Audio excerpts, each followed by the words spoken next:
Good morning, everyone. Yes, I am very early indeed. Well, at least compared to what I usually stream, or my usual stream schedule. But before anything else, let me just greet everyone in chat. Lomsky, good morning, good morning.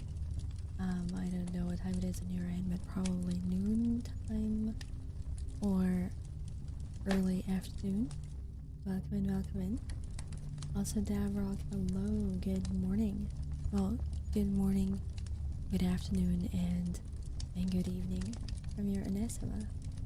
And thank you, by the way, for the 9 bites, and congratulations in getting first. Also, hello, Inspector. My apologies if the blurb sound alert or the walk-on alert is not activated at the moment, because we are at an ASMR stream, so I have opted to disable sound alerts so that it won't disrupt those who might be listening to the stream to relax. Okay. Hello, Ronan. Good morning.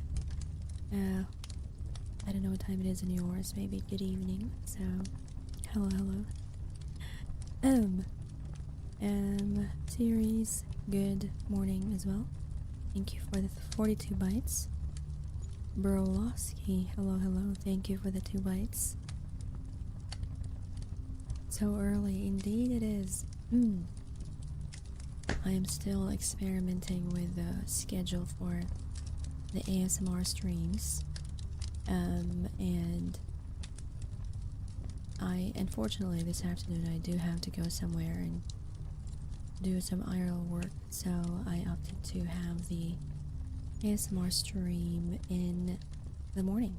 It is 9:22 a.m. here on my end, hence why your Anesima is here. Hello, Ronan. How is your day going so far, or your night? I'm assuming it's nighttime on your end, or maybe almost nighttime already, or early evening, something like that. Hello, Jobs. Good morning, good morning. Thank you for the 49 bites, and happy birthday to you as well. Not yet, almost. I see, I see. Hello, Ritz. Thank you for the 25 bites. Dracula Sussy, just super tip. Welcome in, everyone. Welcome in. I'm always very grateful, very thankful for you guys whenever I see your names in chat. I see you redeeming your bites. It's very important for me to get my bite in so that I can get some proper sustenance. Hello, Luxus. Good morning. Good morning. I don't know what time it is in your end, but a good morning, a good afternoon, or a good evening. 1 second, because I am trying to make sure I have the right stuff on here. Wait 1 second. Okay, so for today, since like I said, we are going to be continuing our... Oops, I'm sorry.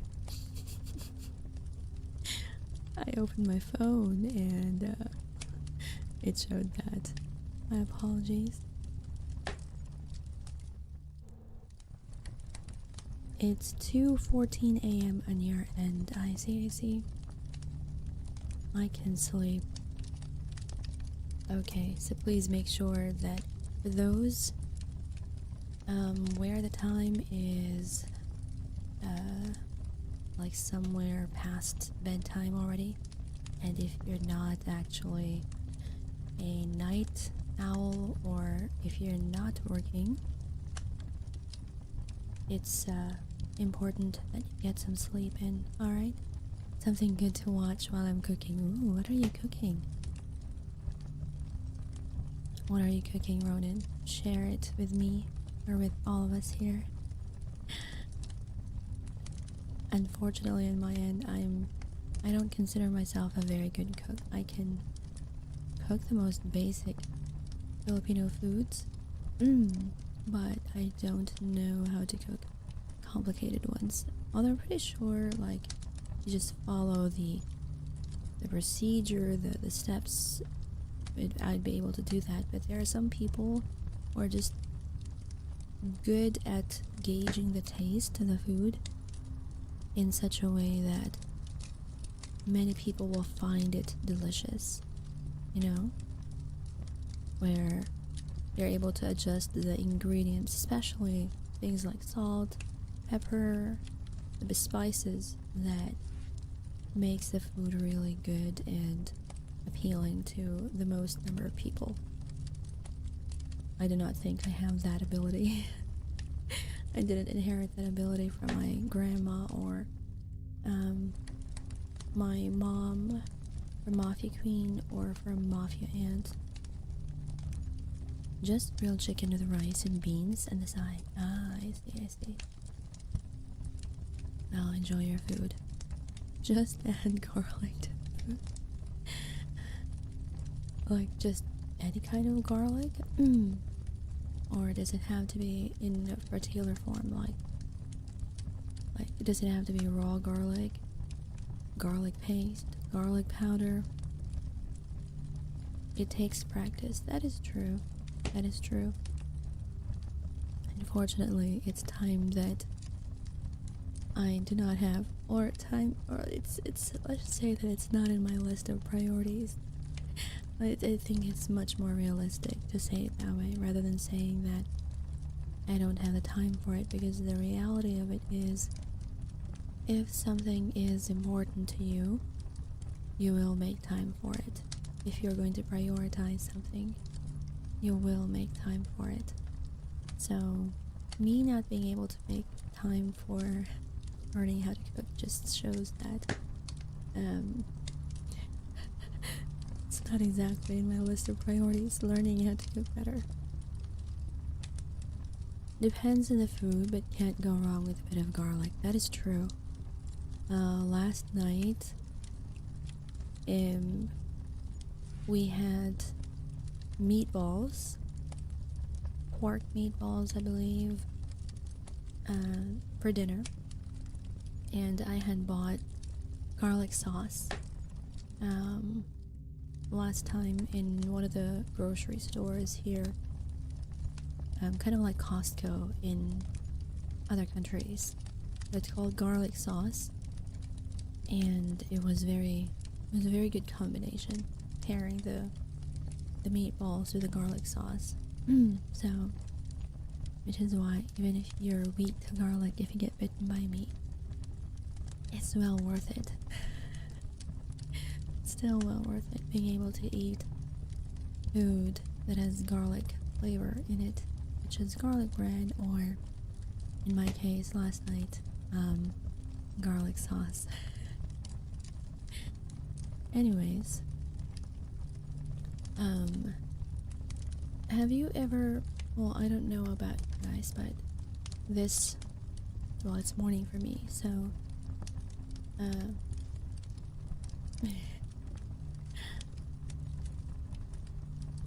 for me, or not for me, but this morning I woke up like,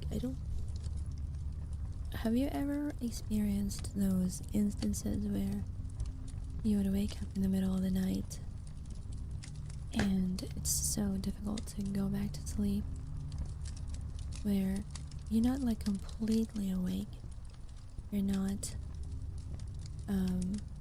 like your eyes are still struggling to open, but your consciousness is awake, like your mind is wandering.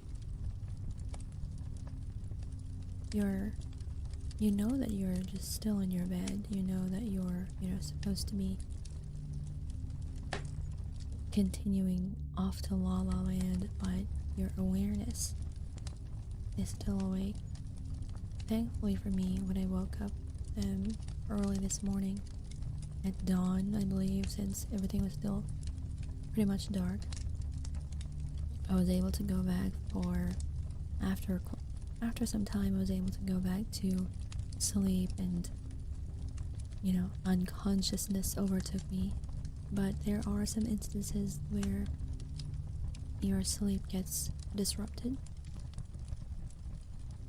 and you think like, I think I dreamed something, but you cannot, for the life of you, just can't remember what the dream was. And try as you might to remember what it was that you were dreaming about, the more you try, the more it eludes you, the more it escapes from your grasp. I've had many such dreams, which is why sometimes I wake up in the middle of the night and I try to remember what the dream was about, hoping that maybe it'll continue when I go back to sleep. But I rarely remember, except maybe for some lucid dreams. Have you guys ever had lucid dreams, by the way? Hello, Darker. Good morning.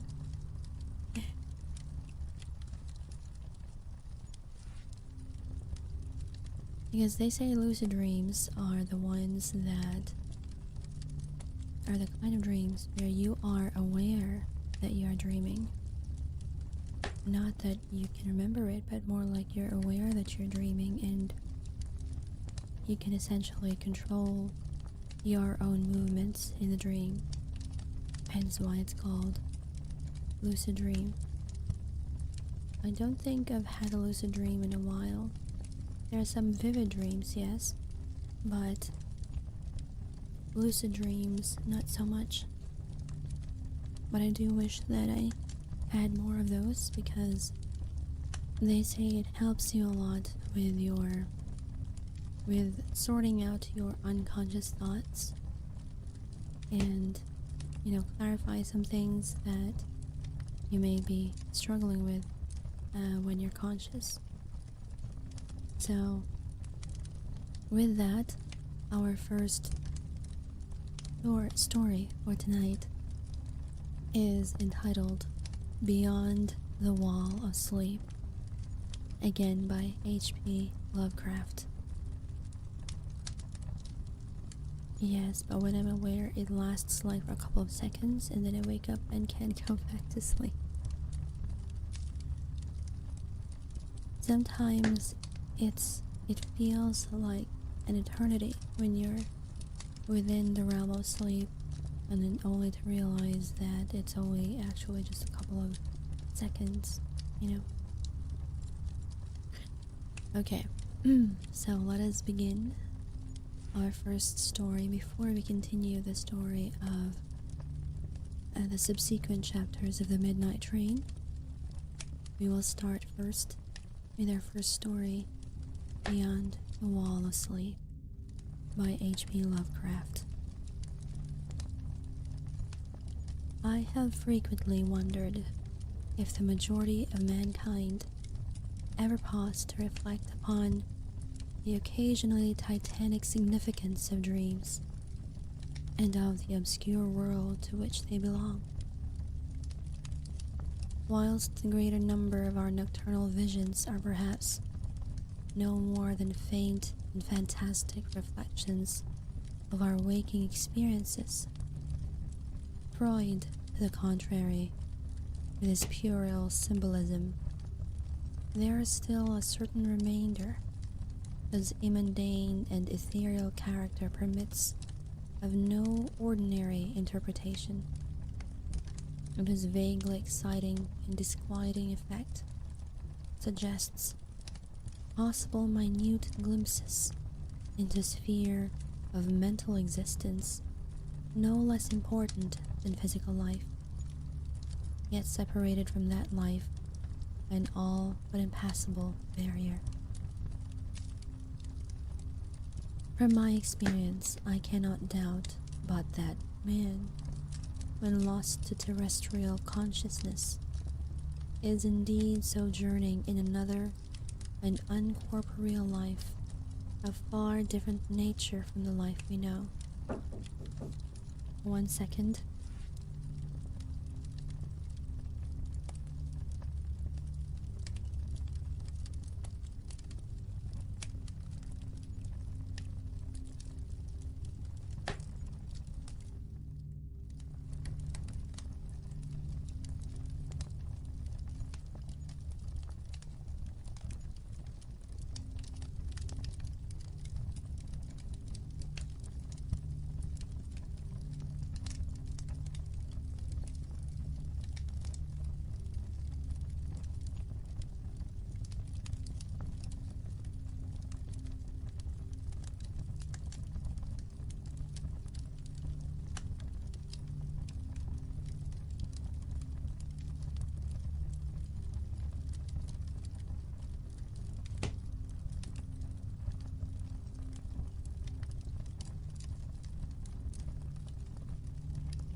Hello, I'm back.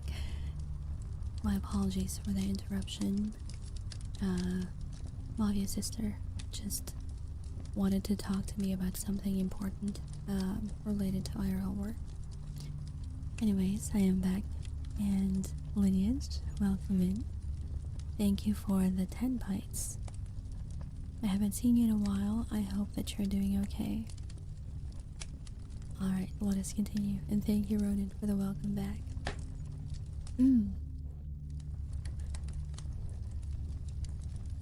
From my experience, I cannot doubt but that man, when lost to terrestrial consciousness, is indeed sojourning in another, an uncorporeal life of far different nature from the life we know, and of which only the slightest and most indistinct memories linger after waking.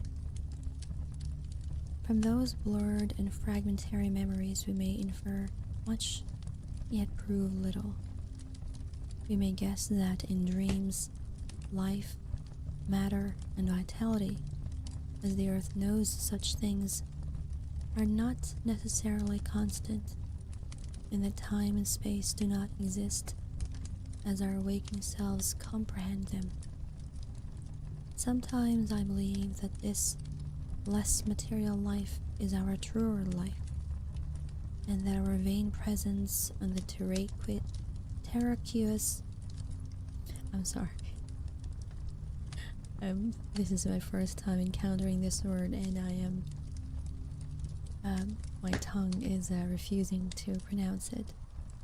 Terraqueous globe is itself a secondary or merely virtual phenomenon. It was from a youthful reverie, filled with speculations of this sort, that I arose one afternoon in the winter of 1900 to 1901, went to the state psychopathic institution in which I served as an intern, was brought the man whose case has ever since haunted me so unceasingly.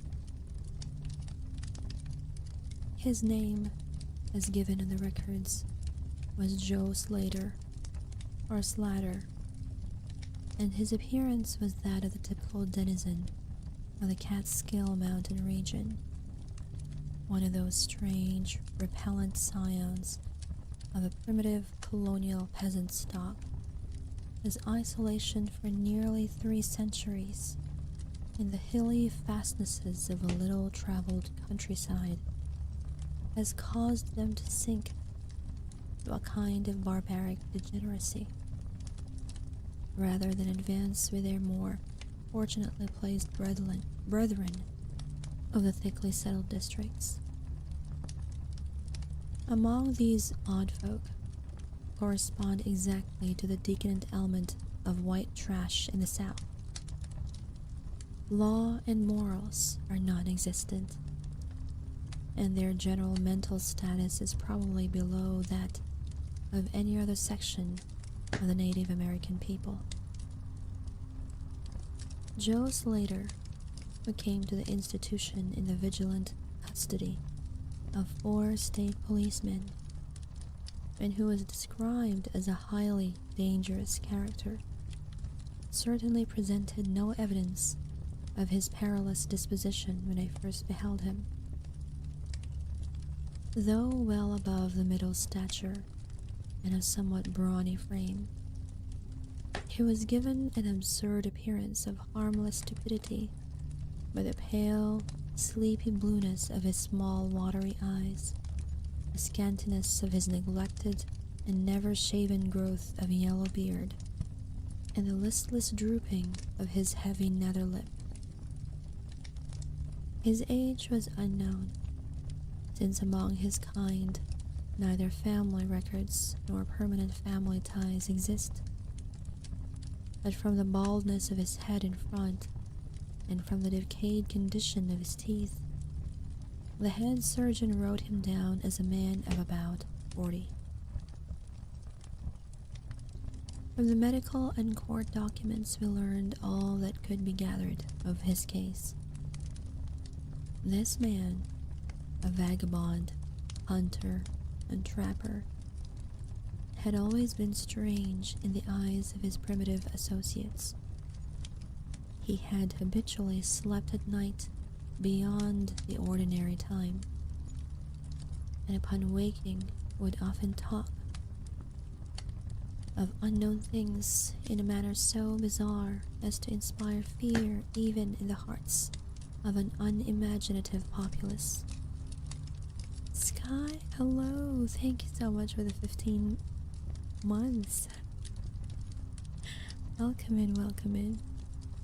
Thank you so much for the 15 months. I hope you're doing okay. I don't know what time it is in your end. Probably well past midnight already. We are just reading. We are doing an ASMR reading of Beyond the Wall of Sleep. 1:30 a.m. Sheesh. Are you at work? Or are you just awake for the sake of being awake? Okay. Maybe it'll help you with going to sleep. If you are asleep, or going to sleep rather. So let me continue so that you can... I see. I hope you enjoy your day off by getting plenty of rest and sleep.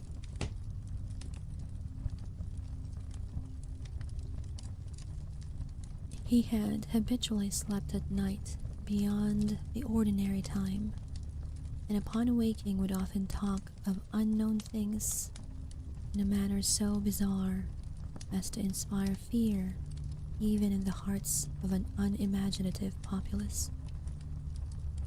Not that his form of language was at all unusual, for he never spoke save in the debased patois of his environment, but the tone and tenor of his utterances were of such mysterious wildness that none might listen without apprehension.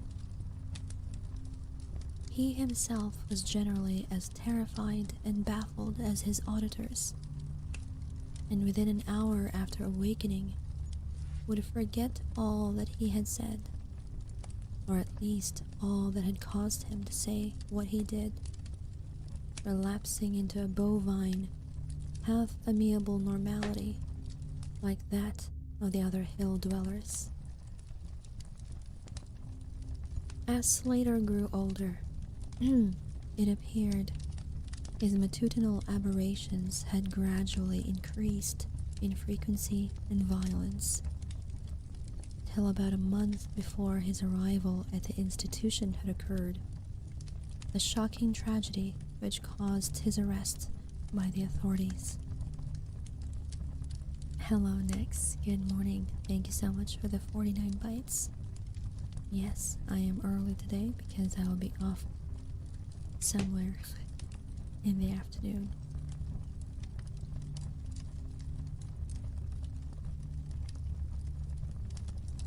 One day, near noon, after a profound sleep begun in a whiskey debauch at about 5 of the previous afternoon, the man had aroused himself most suddenly, with ululations so horrible and unearthly that they brought several neighbors to his cabin, a filthy sty where he dwelt with a family as indescribable as himself.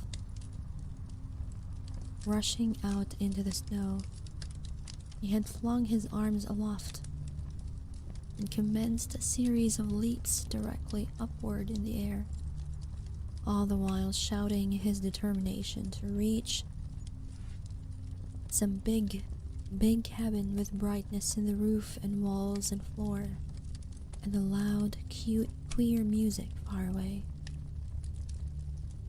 As 2 men of moderate size sought to restrain him, he had struggled with maniacal force and fury, screaming of his desire and need to find and kill a certain thing that shines and shakes and laughs.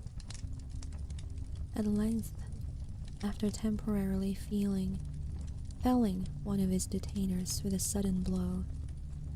He had flung himself upon the other in a demoniac ecstasy of bloodthirstiness, shrieking fiendishly that he would jump high in the air and burn his way through anything that stopped him.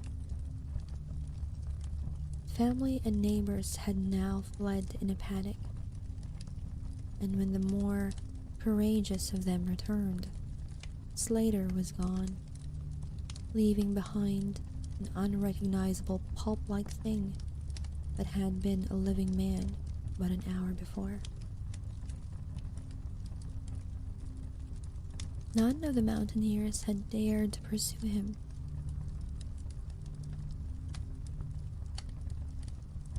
One second. And it is likely that they would have welcomed his death from the cold. But when several mornings later they heard his screams from a distant ravine, they realized that he had somehow managed to survive, and that his removal, in one way or another, would be necessary. Then had followed an armed searching party whose purpose, whatever it may have been originally, became that of a sheriff's posse after one of the seldom popular state troopers had by accident observed and questioned and finally joined the seekers. Thank you, Damon, for the 25 bites, and of course Sky for the 5 bites. Discount energy drink and poor life choices. Why does it have to be a discounted energy drink?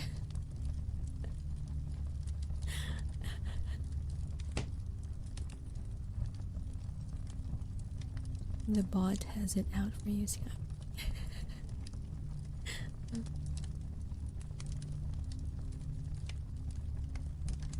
On the third day, Slater was found unconscious in the hollow of a tree and taken to the nearest gaol. By gaol here we mean prison, where alienists from Albany examined him as soon as his senses returned. To them he told a simple story. He had, he said, gone to sleep one afternoon about sundown after drinking much liquor.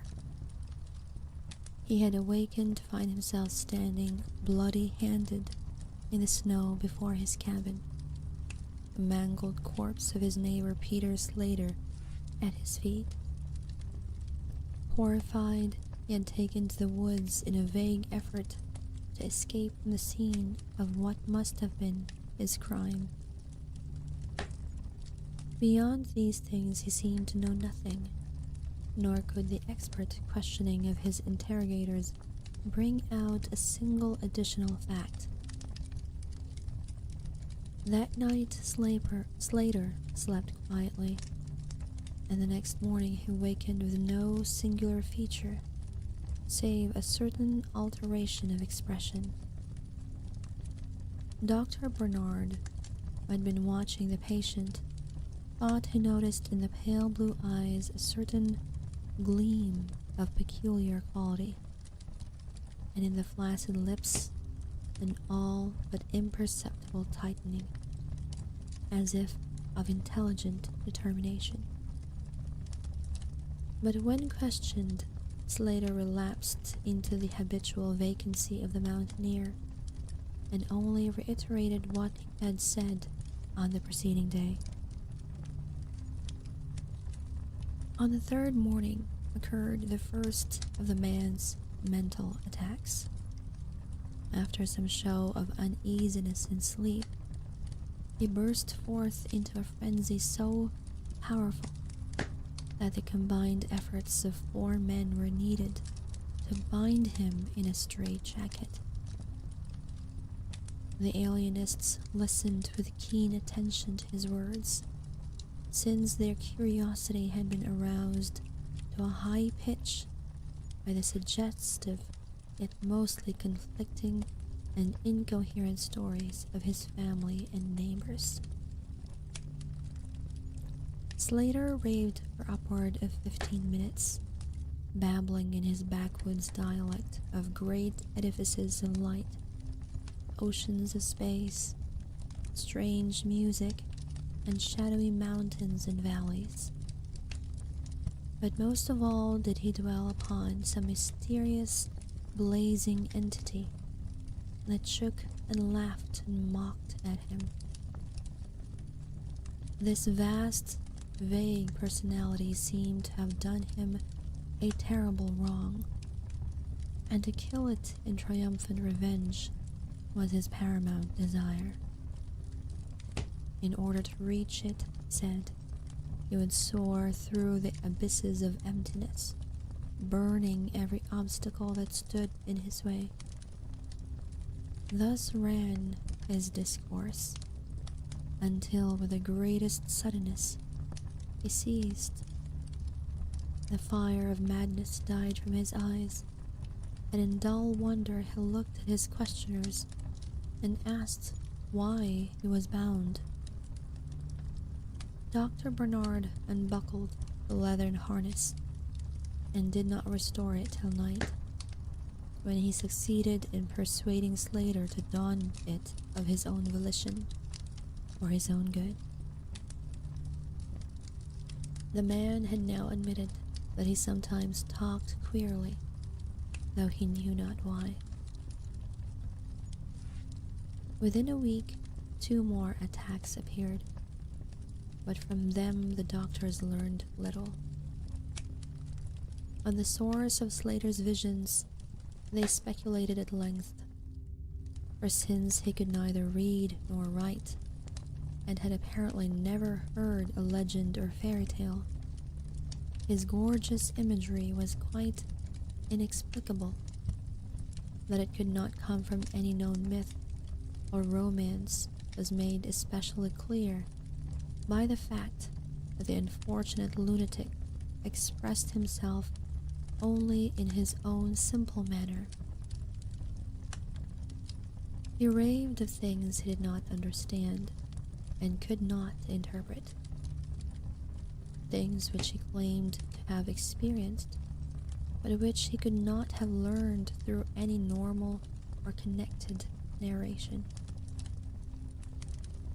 The alienists soon agreed that abnormal dreams were the foundation of the trouble, dreams whose vividness could, for a time, completely dominate the waking mind of this basically inferior mind. With due formality, Slater was tried for murder, acquitted on the ground of insanity, and committed to the institution wherein I held so humble a post. I had said that I am a constant speculator concerning dream life, and from this you may judge of the eagerness with which I applied myself to the study of the new patient as soon as I had fully ascertained the facts of his case. He seemed to sense a certain friendliness in me, born no doubt of the interest I could not conceal, and the gentle manner in which I questioned him. Not that he ever recognized me during his attacks, when I hung breathlessly upon his chaotic but cosmic word pictures. But he knew me in his quiet hours, when he would sit by his barred window, weaving baskets of straw and willow, and perhaps pining for the mountain freedom he could never enjoy again. His family never called to see him. Probably it had found another temporary head, after the manner of decadent mountain folk. By degrees I commenced to feel an overwhelming wonder at the mad and fantastic conceptions of Joe Slater. The man himself was pitiably inferior in mentality and language alike, but his glowing titanic visions, though described in a barbarous and disjointed jargon, were assuredly things which only a superior or even exceptional brain could conceive. How, I often asked myself, could the stolid imagination of a Catskill degenerate conjure up sights whose very possession argued a lurking spark of genius?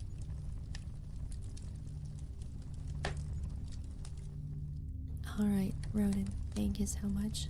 Please do take care when going out. Also, Tony, Alilo, thank you so much for being here over there on YouTube. How could any backwoods dullard have gained so much as an idea of those glittering realms of supernal radiance in space, about which Slater ranted in his furious delirium? More and more I inclined to the belief that in the pitiful personality who cringed before me lay the disordered nucleus of something beyond my comprehension, something infinitely beyond the comprehension of my more experienced but less imaginative medical and scientific colleagues.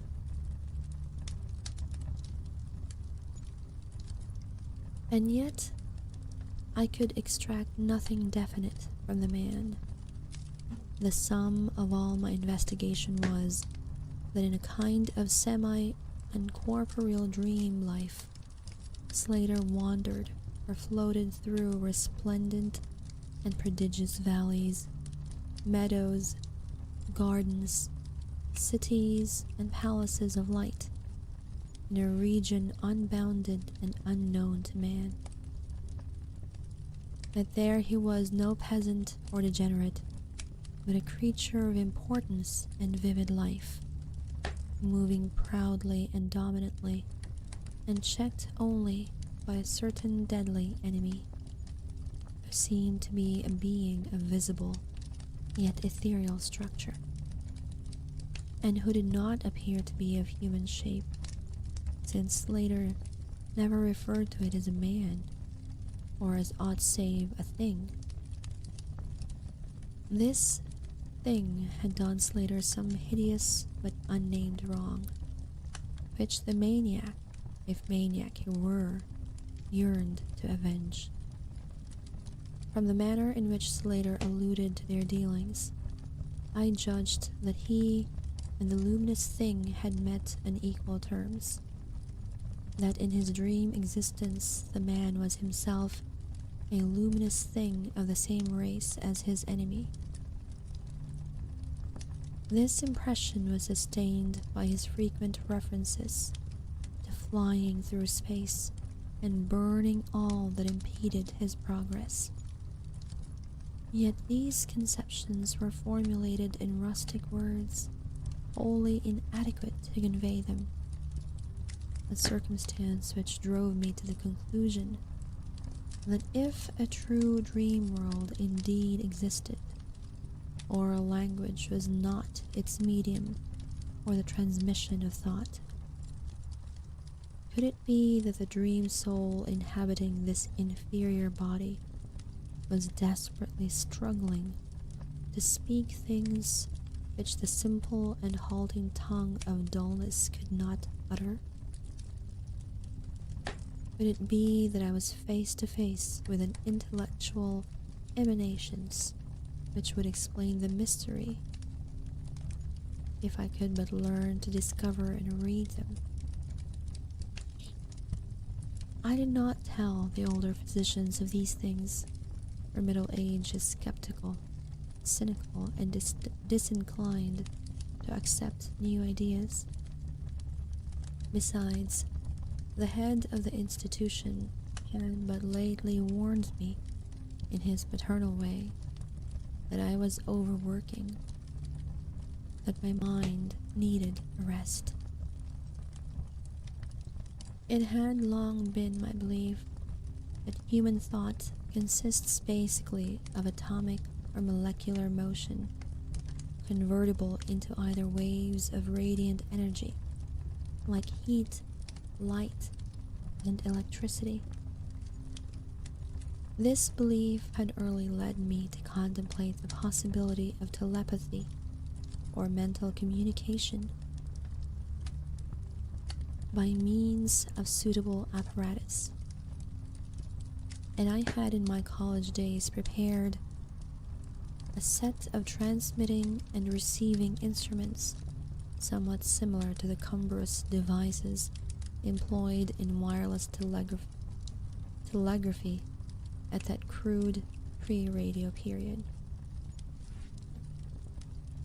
These I had tested with a fellow student, but achieving no result, I had soon packed them away with other scientific odds and ends for possible future use. Now, in my intense desire to probe into the dream life of Joe Slater, I sought these instruments again and spent several days in repairing them for action. When they were complete once more, I missed no opportunity for their trial. At each outburst of Slater's violence, I would fit the transmitter to his forehead and the receiver to my own, constantly making delicate adjustments for various hypothetical wavelengths of intellectual energy. I had but little notion of how the thought impressions would, if successfully conveyed, arouse an intelligent response in my brain. But I felt certain that I could detect and interpret them. Accordingly, I continued my experiments, though informing no one of their nature. It was on the 21st of February, 1901, that the thing finally occurred. As I look back across the years, I realize how unreal it seems, and sometimes half wonder if old Dr. Fenton was not right when he charged it all to my excited imagination.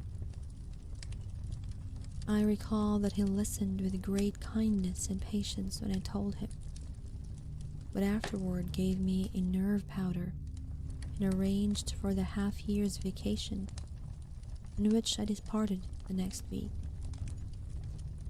That fateful night I was wildly agitated and perturbed, for despite the excellent care he had received, Joe Slater was unmistakably dying.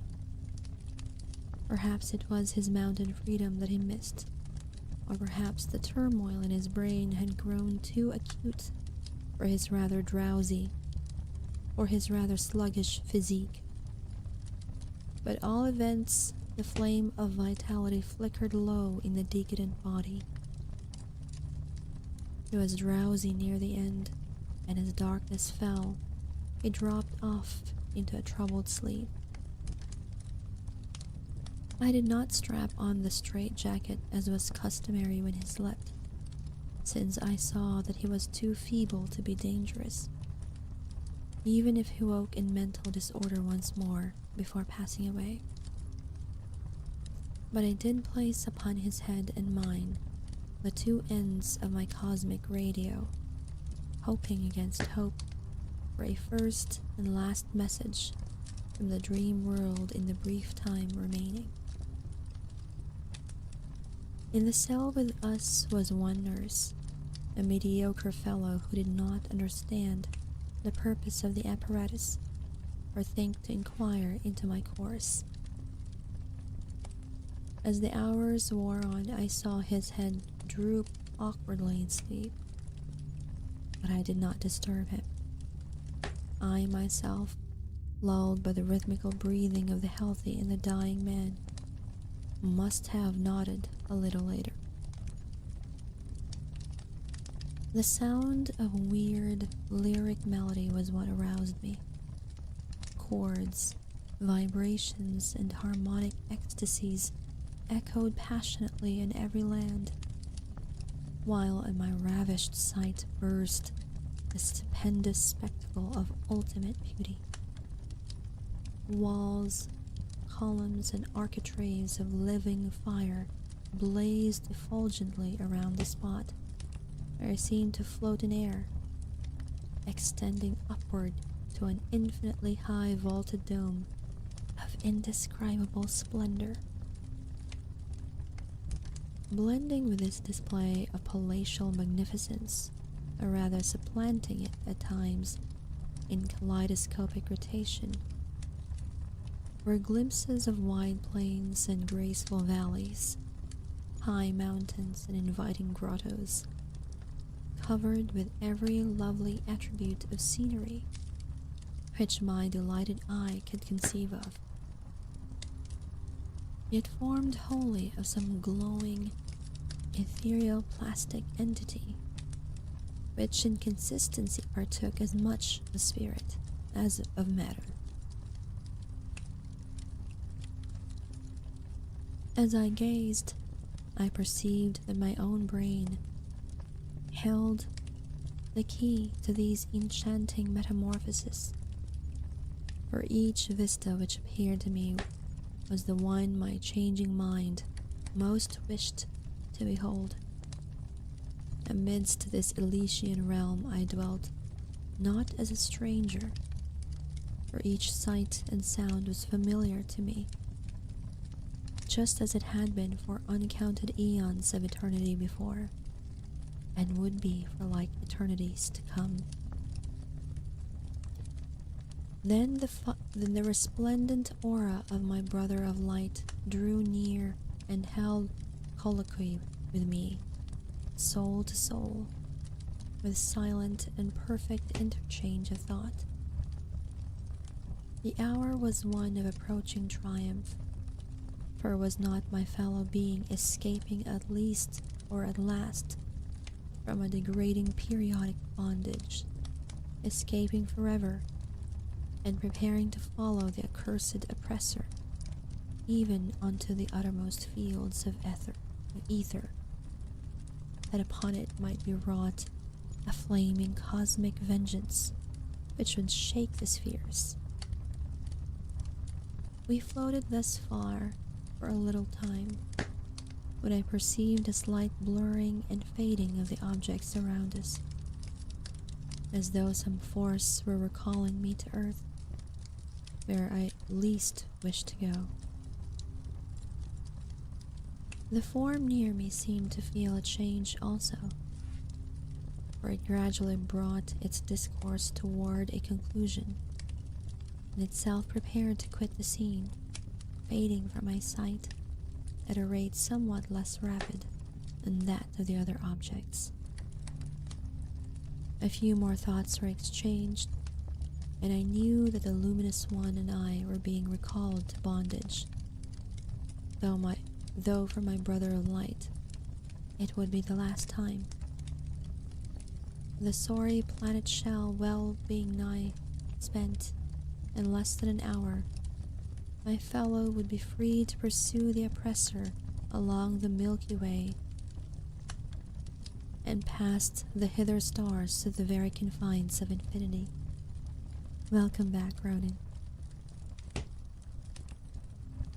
A well-defined shock separates my final impression of the fading scene of light from my sudden and somewhat shamefaced awakening and straightening up in my chair as I saw the dying figure on the couch move hesitantly. Joe Slater was indeed awaking, though probably for the last time. As I looked more closely, I saw that in the sallow cheeks shone spots of color which had never before been present. The lips, too, seemed unusual, being tightly compressed, as if by the force of a stronger character than had been Slater's. The whole face finally began to grow tense, and the head turned restlessly with closed eyes. I did not arouse the sleeping nurse, but readjusted the slightly disarranged headbands of my telepathic radio, intent to catch any parting message the dreamer might have to deliver. All at once, the head turned sharply in my direction, and the eyes fell open, causing me to stare in blank amazement at what I beheld. The man who had been Joe Slater, the Catskill Decanate, was now gazing at me with a pair of luminous, expanded eyes whose blue seemed subtly to have deepened. Neither mania nor degeneracy was visible in that gaze, and I felt, beyond a doubt, that I was viewing a face beyond which lay an active mind of high order. Hello, drunk usurper. Welcome to the channel, and thank you so much for the follow. At this juncture, my brain became aware of a steady, external influence operating upon it. I closed my eyes to concentrate my thoughts more profoundly, and was rewarded by the positive knowledge that my long-sought mental message had come at last. Each transmitted idea formed rapidly in my mind, and though no actual language was employed, my habitual association of conception and expression was so great that I seemed to be receiving the message in ordinary English. Joe Slater is dead, came the soul-petrifying voice or agency from beyond the wall of sleep. My opened eyes sought the couch of pain in curious horror,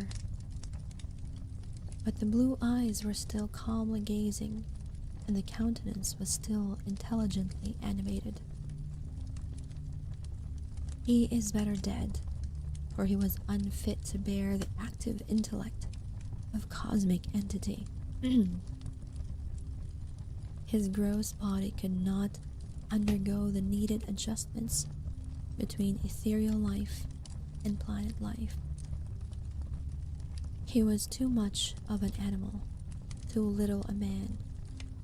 Yet it is through his deficiency that you have come to discover me, for the cosmic and planet souls rightly should never meet. He has been my torment and diurnal prison for 42 of your terrestrial years. I am an entity like that which you yourself become in the freedom of dreamless sleep. I am your brother of light, and have floated with you in the effulgent valleys. It is not permitted me to tell you waking earth self of your real self, but we are all roamers of vast spaces and travelers in many ages. Next year I may be dwelling in the dark Egypt which you call ancient, or in the cruel empire of San Chan, which is to come 3,000 years hence. You and I have drifted to the worlds that reel about the red Arcturus, and dwelt in the bodies of the insect philosophers that crawl proudly over the fourth moon of Jupiter. How little does the earth self know of life and its extent? How little indeed ought it to know for its own tranquility. Of the oppressor I cannot speak. You and earth have unwittingly felt its distant presence. You who without knowing idly gave to its blinking beacon the name of Algol, the demon star. It is to meet and conquer the oppressor that I have vainly striven for eons, held back by bodily encumbrances. Tonight, I go as a nemesis, bearing just and blazingly cataclysmic vengeance. watched me in the sky close by the demon star. I cannot speak longer, for the body of Joe Slater grows cold and rigid, and the coarse brains are ceasing to vibrate as I wish. You have been my friend in the repellent form which lies on this couch. We shall meet again, perhaps in the shining mists of Orion's sword, perhaps on a bleak plateau in prehistoric Asia, perhaps in unremembered dreams tonight, perhaps in some other form an eon hence, when the solar system shall have been swept away. Hello, Gecko. Thank you for the 48 bites. Welcome in. At this point, the thought waves abruptly ceased, and the pale eyes of the dreamer, or can I say dead man, commenced to glaze fishily. In a half-stupor, I crossed over to the couch and felt of his wrist, but found it cold, stiff, and pulseless. The sallow cheeks paled again, and the thick lips fell open, disclosing the repulsively rotten fangs of the degenerate Joe Slater. I shivered, pulled a blanket over the hideous face, and awakened the nurse. Then I left the cell and went silently to my room. I had an insistent and unaccountable craving for sleep, whose dreams I should not remember. The climax, what plain tale of science can boast of such a rhetorical effect?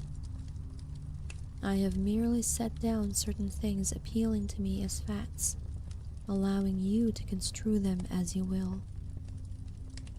As I have already admitted, my superior, old Dr. Fenton, denies the reality of everything I have related. He vows that I was broken down with nervous strain and badly in need of that long vacation on full pay, which he so generously gave me. He assures me in his professional honor that Joe Slater was but a low-grade paranoiac, whose fantastic notions must have come from the crude hereditary folktales which circulate in even the most decadent of communities. All this he tells me, yet I cannot forget what I saw in the sky on the night after Slater died. Lest you think me a biased witness, another's pen must add this final testimony, which may perhaps supply the climax you expect. I will quote the following account of the star Nova Persei verbatim from the pages of that eminent astronomical authority, Professor Garrett P. Serviss. On February 22, 1901, a marvelous new star was discovered by Dr. Anderson of Edinburgh, not very far from Algol. No star had been visible at that point before. Within 24 hours, the stranger had become so bright that it outshone Capella. In a week or two, it had visibly faded, and in the course of a few months, it was hardly discernible with a naked eye.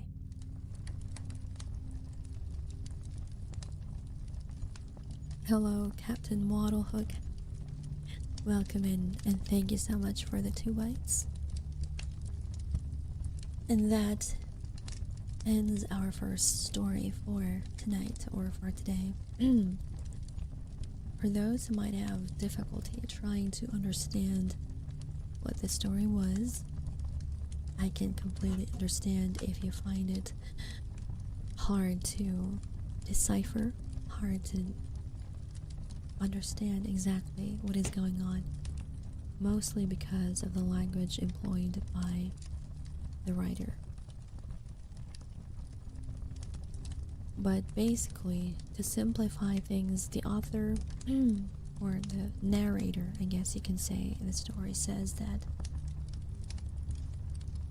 we are, I guess you could say, we are divided, separated in two forms.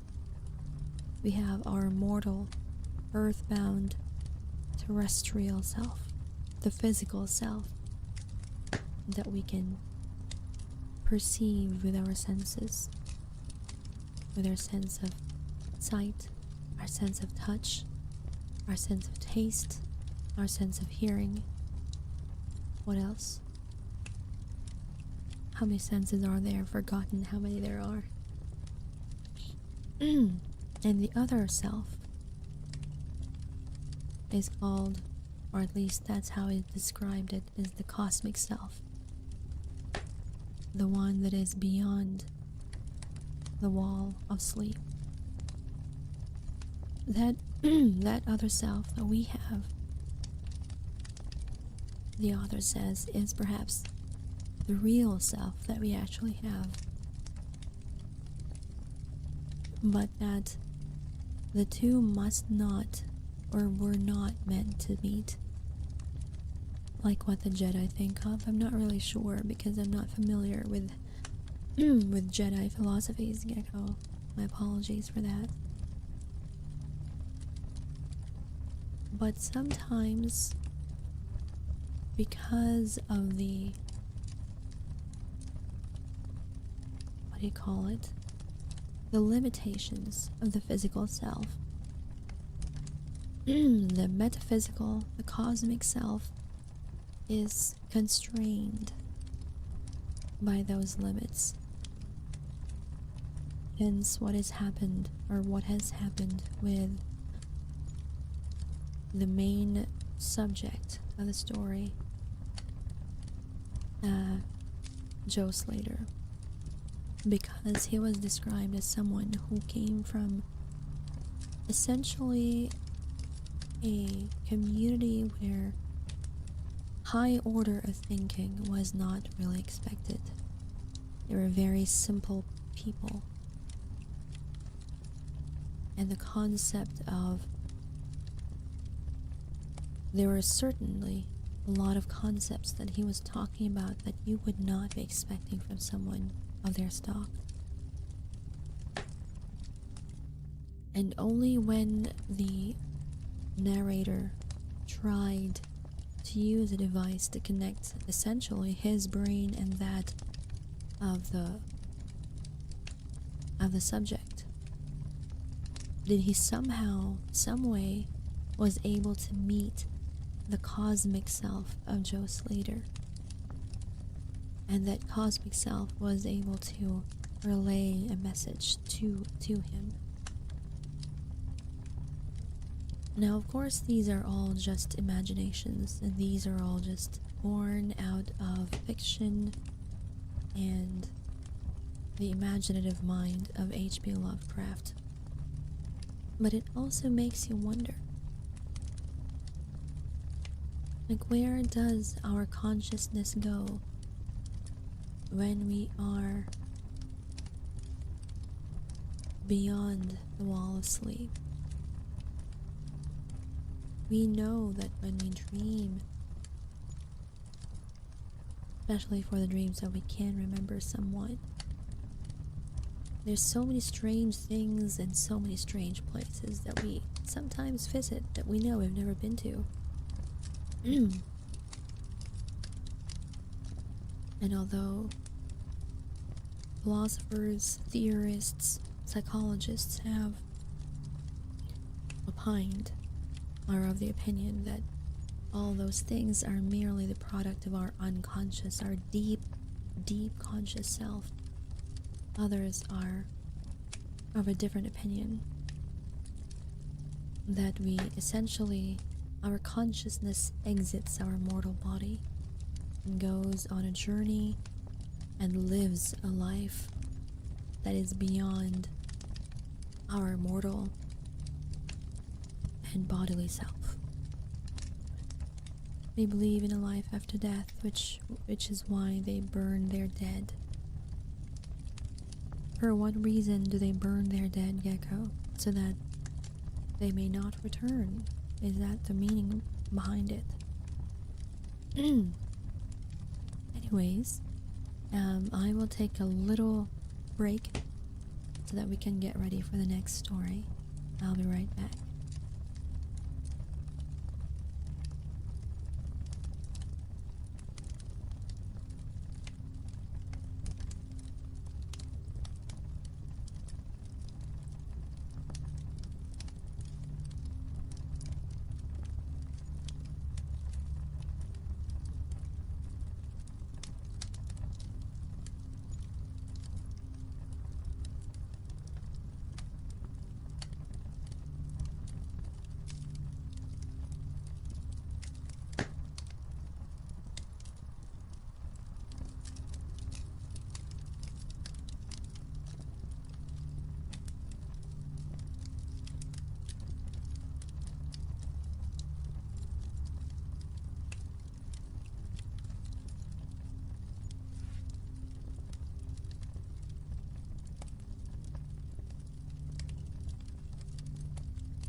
I have returned.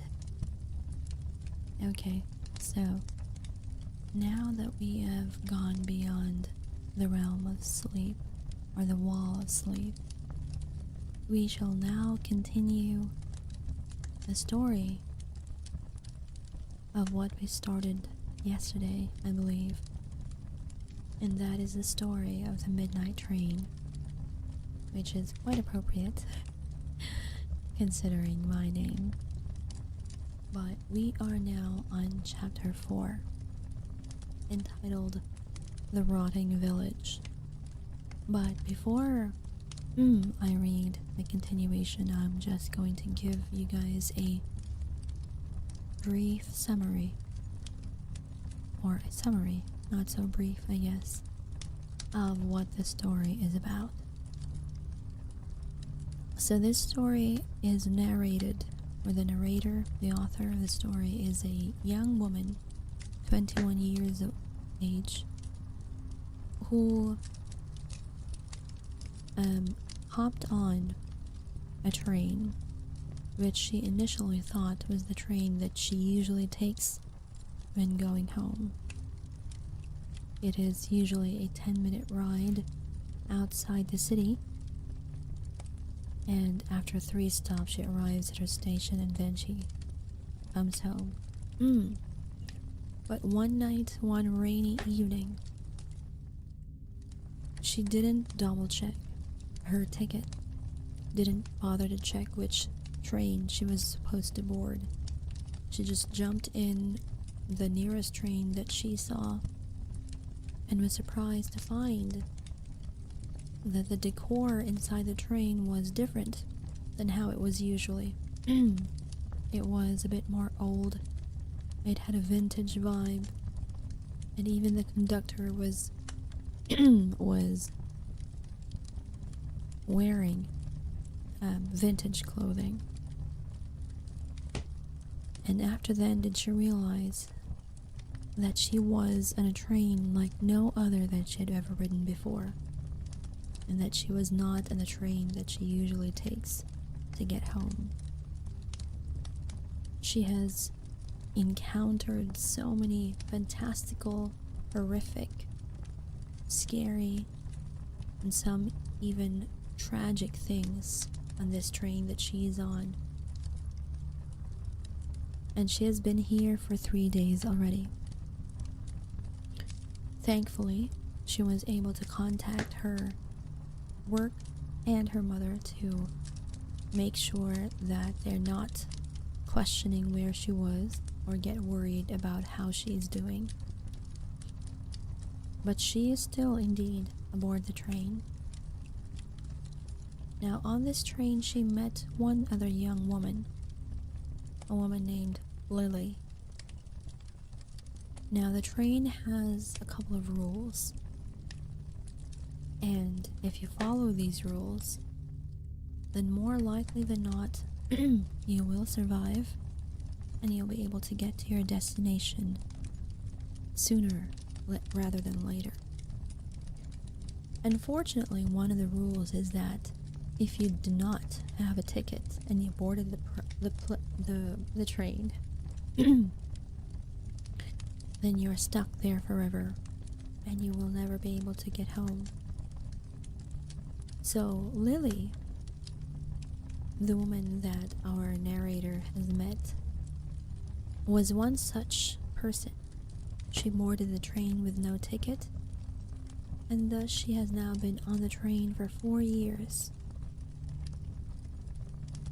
Stuck there for we never know how long. Now, the train is now going to be visiting. It has different stops, and you are given permission to get out of the train and visit those stops, those areas. And one such area is the one that we are going to be reading about now.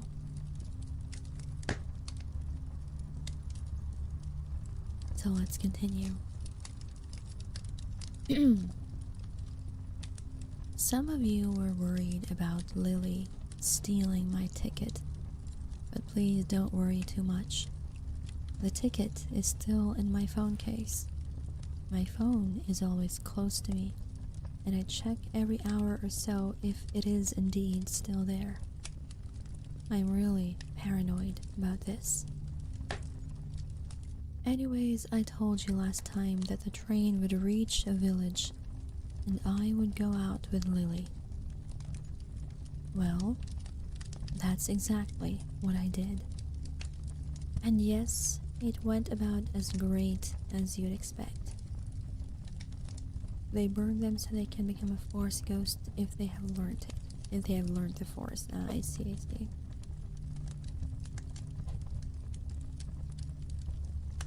I will split this story in 2 parts because a lot of stuff has happened since the last update, and maybe you will hate me for the cliffhanger, but I'll post the second part tomorrow. It's just a bit too much for me to type out right now.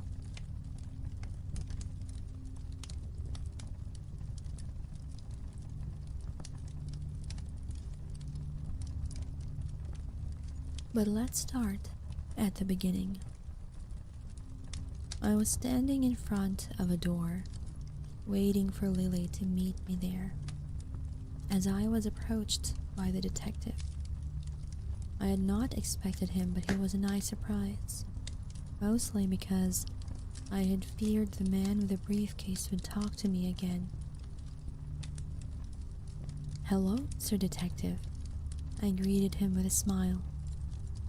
He glanced at me and the door, then back to me again. "You're going outside, kid?" "Yeah, a friend asked me to." "This is not a place to make friends," he said, and took a long drag of his cigarette. "She's fine," I reassured him. "I'm more worried about the place we're going to." "Good. You're more careful when you're afraid." I bit down on my lip. Hard enough to taste a little blood. The man with the briefcase said something similar. The detective raised an eyebrow. "You talked to him?" "Yesterday, yeah. He fed the train last night." "I know. I actually saw the man when he was still alive. It was disrespectful to the man with the briefcase. I told him. The memory still sent a cold shiver down my spine." He took another drag of his cigarette. "I hope that teaches you a lesson, kid." I knew what he was saying. that the people around here were dangerous and that I shouldn't trust anybody. They could turn on me for one wrong word at the wrong time. But I can trust you, I replied, because a piece of paper said so. A piece of paper that kept me alive until now. He actually smiled at that, but there was little joy in it. Be careful, kid, he said. Would be a pity if you died.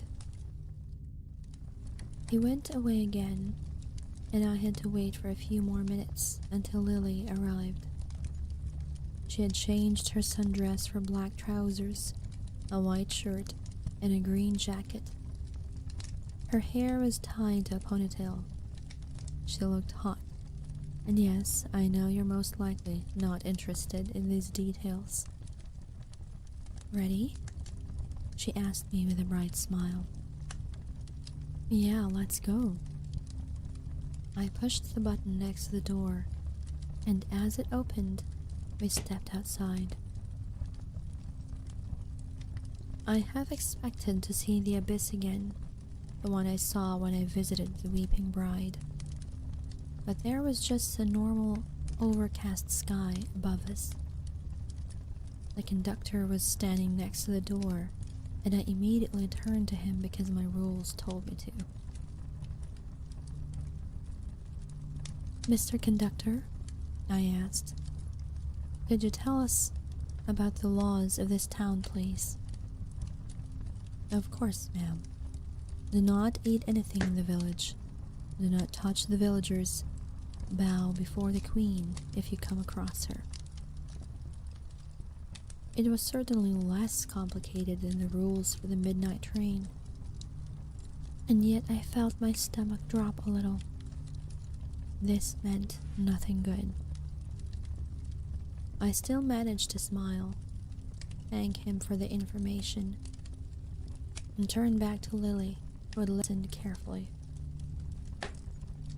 We were walking out of the train station and into the town while continuing our small talk from yesterday. She was still a pleasant company, but I couldn't manage to relax this time. There was something unsettling about the whole situation.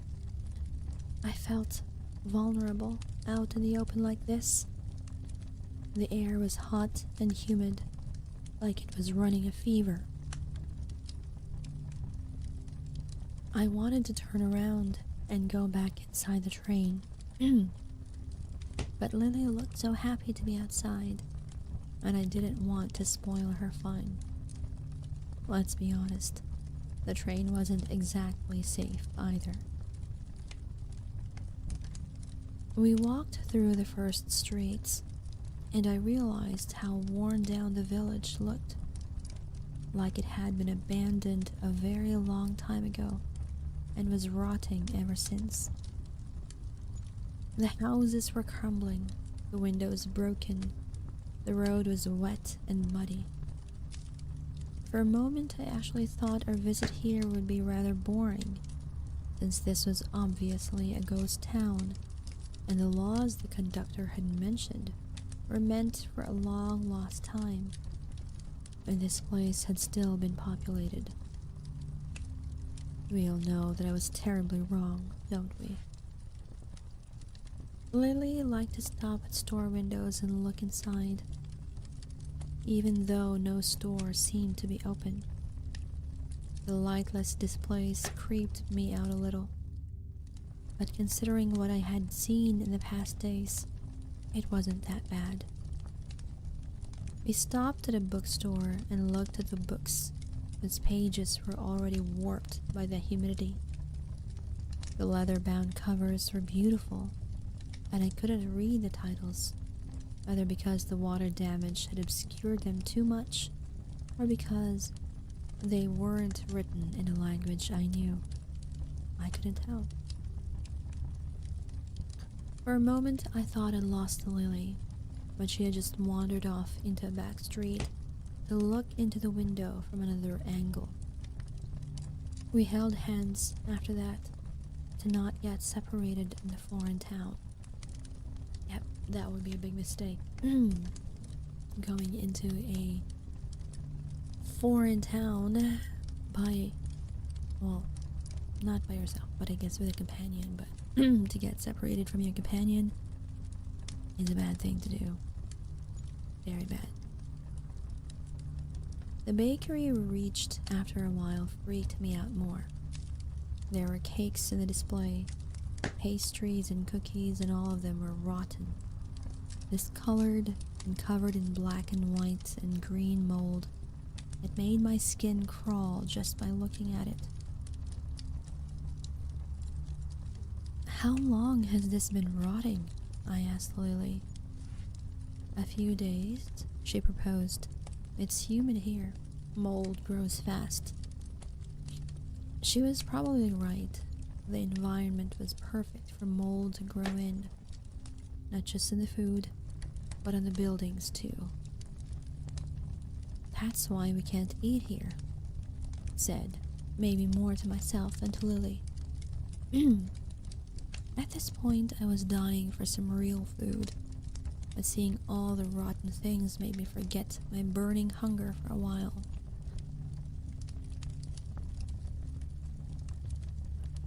Okay, I'm just gonna insert some comment here. Maybe she should have eaten something before she actually went out, you know? Just a thought. I jumped as I suddenly saw movement inside the bakery. Until now, I had assumed that the town was abandoned, but there was definitely something inside the shop. Something too large to be an animal. I pointed towards the thing to grab Lily's attention. 1 second, my voice is,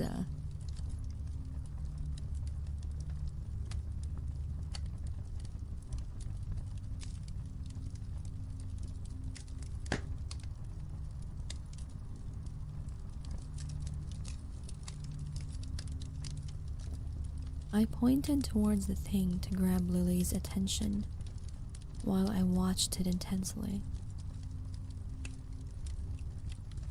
Hello, Nahuel Isis? Nahuel Isis? Nahuel? I don't know how to pronounce your name. I'm sorry for butchering it, but thank you so much for the follow and welcome in. It looked almost humanoid, but its movements were sluggish. It was hard to make out any details since there was no light source inside the shop. But the silhouette looked a bit like a skeleton covered in loose skin. It moved slowly and water dripped from the strangely shaped body. What is this thing? Lily whispered. Don't want to find out, I replied, grabbed her hand again, and pulled her away from the bakery. Whatever was in there, I didn't want to see us. I didn't want it to see us. It could be entirely harmless, I guess, but after everything I've seen in the train, I considered it safer to assume the worst.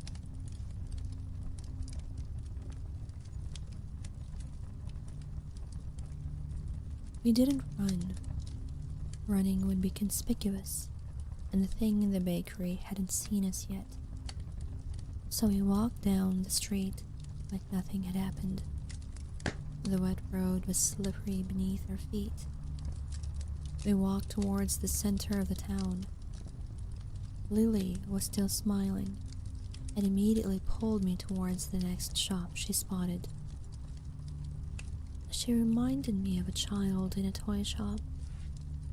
She pulled me to the next window and looked in awe at the display while I had to gather all my strength not to recoil at the sight. Aquariums. Lots of aquariums.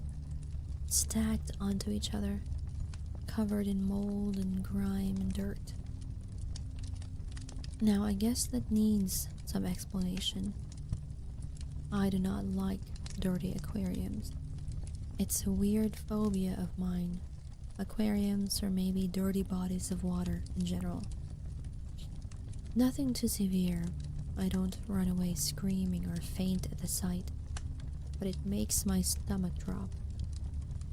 I suffer from nightmares sometimes, where I run through an abandoned aquarium, trapped in dark rooms with dim lights and rotting water. But the phobia is otherwise manageable, not a disadvantage in any possible way. And yet, there I was, staring at something that usually only existed in my nightmares. Flickering lights illuminated algae-ridden water and the half-rotten corpses of small fish floating back and forth and staring at me with their empty eyes.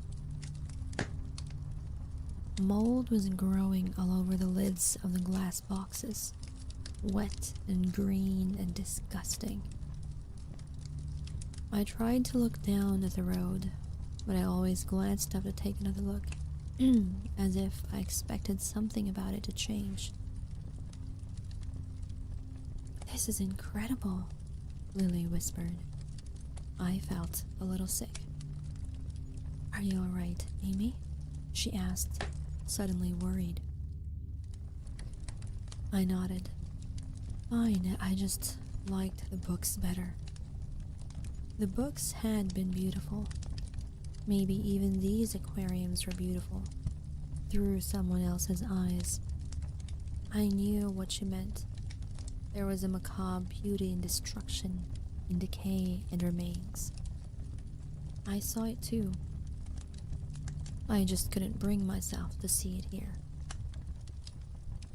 Lily understood anyways and returned to walk away as we saw someone. A man. A living human being in this abandoned village. I had a bad feeling about this. The man approached us and he looked sick. Seriously sick. Pale and sweaty with a feverish look in his eyes and dark patches on his skin. "You," he hissed at us. "Are you infected?" Lily clutched onto my arm. "We are just visitors," I told the man. "Liars."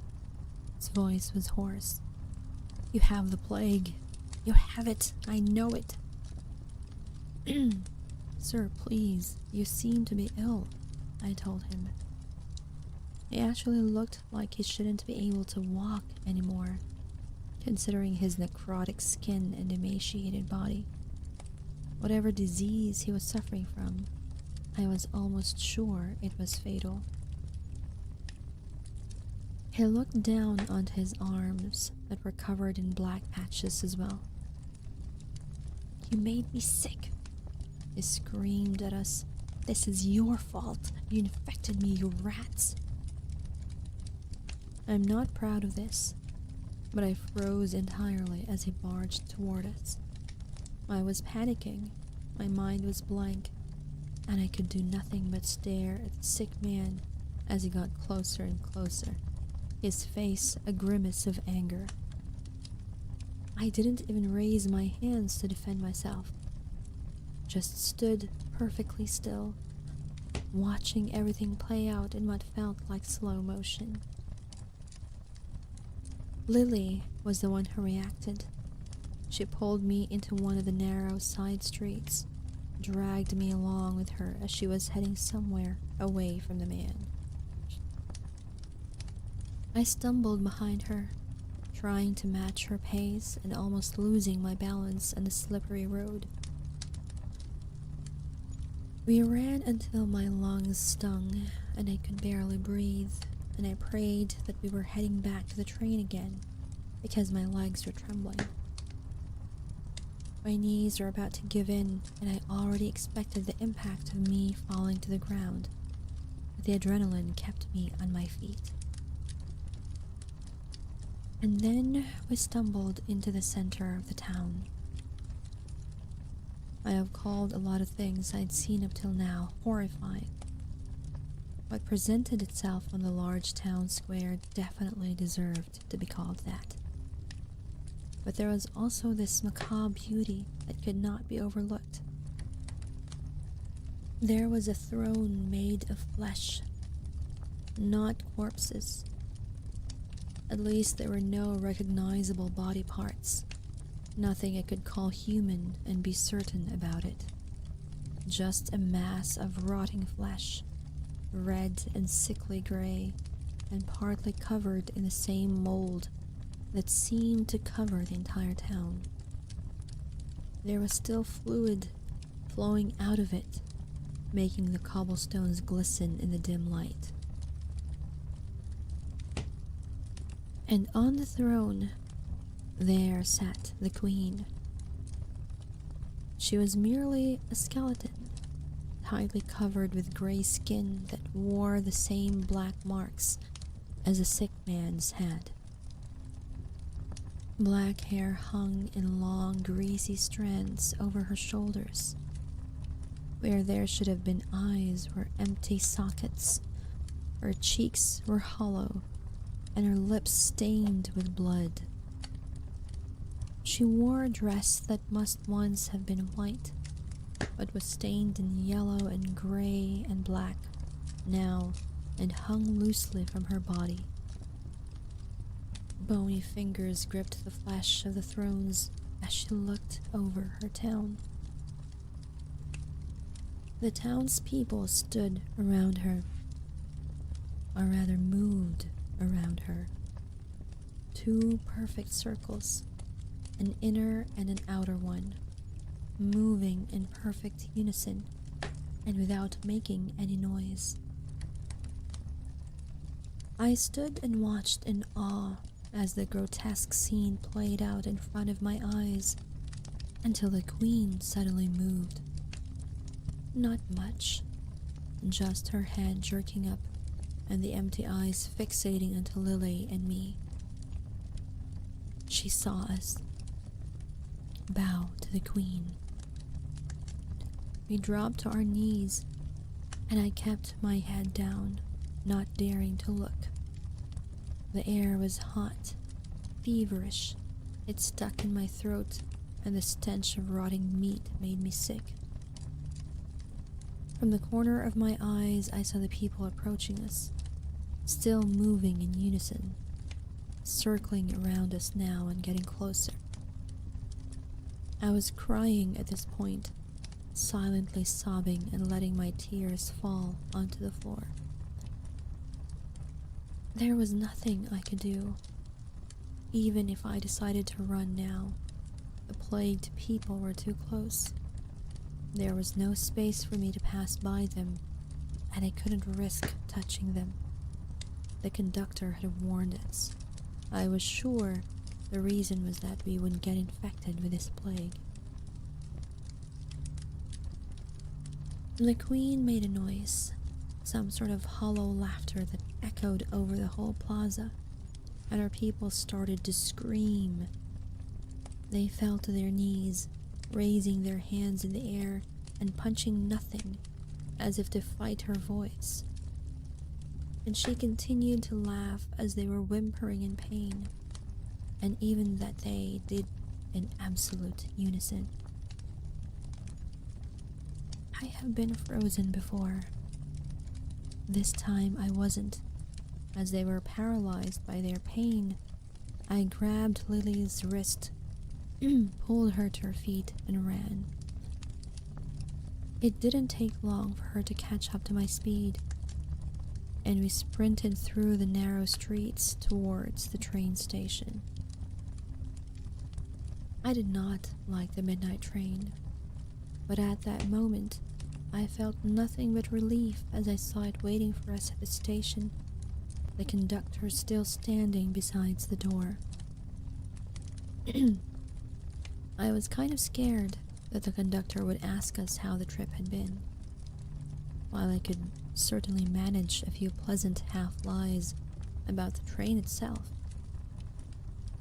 I could not say anything remotely positive about the horror trip. But he just smiled at us, said, "Welcome back, ma'am," and let us in. I had honestly not expected to be that happy seeing the old-fashioned carpet again. Well, that was certainly something, I said to Lily, as the doors closed behind us. She flashed a bright smile, and then she threw her arms around my neck and hugged me. That was awesome. I haven't felt that alive in months. Thank you, Amy. Thank you so much. How could I be mad at her after that? You're welcome, I replied and hugged her too. But I think I'll skip the next trip.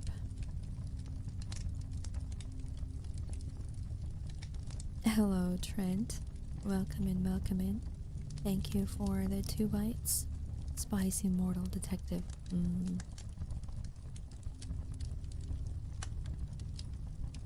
That's when she realized that all of this was new for me, and she apologized and asked if I was alright, how bad it had been for me, if she could do anything to help me.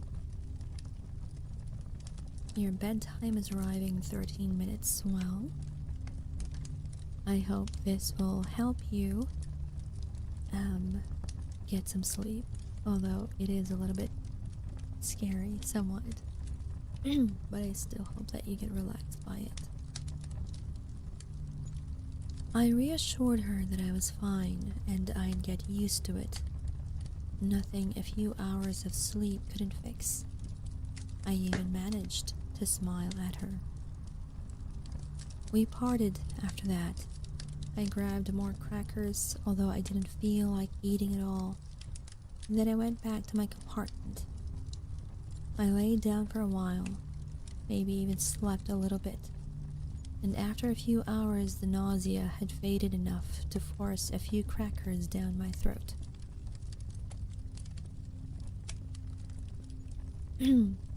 Yes, that is correct, Trent. By the time it's 11 a.m. for you, or rather for me, it will be 11 p.m. for you. There is an exactly 12-hour difference between us. Night fell and the train drove off again, continuing its journey into the unknown. I had just started to write this update for you guys as the door to my compartment was suddenly pushed open. I jumped to my feet, scared at what might enter my compartment that late at night, and saw Lily. She was pale, obviously struggling on her feet, and a fever was burning behind her eyes. I touched one of them, she had said before collapsing on the floor. Now this is a part where you hate me because I will end this post here. I'm sorry, but a lot of things happened after that. This post is already long and I'm very tired, so you'll get the second part tomorrow. Until then, stay away from abandoned towns. You don't know what made the people leave. That ends chapter 4 of The Midnight Train. So yes, indeed, it leaves us with a cliffhanger. The rules were quite simple when the conductor told them. Do not eat the food there, do not touch the people there, and bow to the Queen. The first one, they were relatively able to do it because, well, there weren't any food served to them, so they didn't have to, refuse anything, and everything was pretty much covered in mold. Sickly looking mold, so unless you have some kind of, I don't know, fetish for it, I think no one in their right mind would want to eat mold-ridden food. The second part was a little bit more tricky because it involved not touching the people there. And this is where Lily, our protagonist's friend, had failed. They were able to fulfill or follow rule number 1 and rule number 3, which is bowing to the queen. Unfortunately, Lily failed at the part, rule number 2. So let us continue. As you already know, the title of this one is A Dinner for Two, by the way. Chapter 5. As you already know, Lily stumbled into my compartment in the middle of the night, obviously suffering from a fever, and collapsed on the floor almost immediately.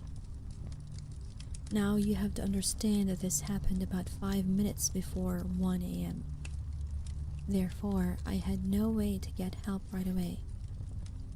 Yes, the hunter had basically said he was in my favor, but I thought that was meant as you can ask me for a favor once.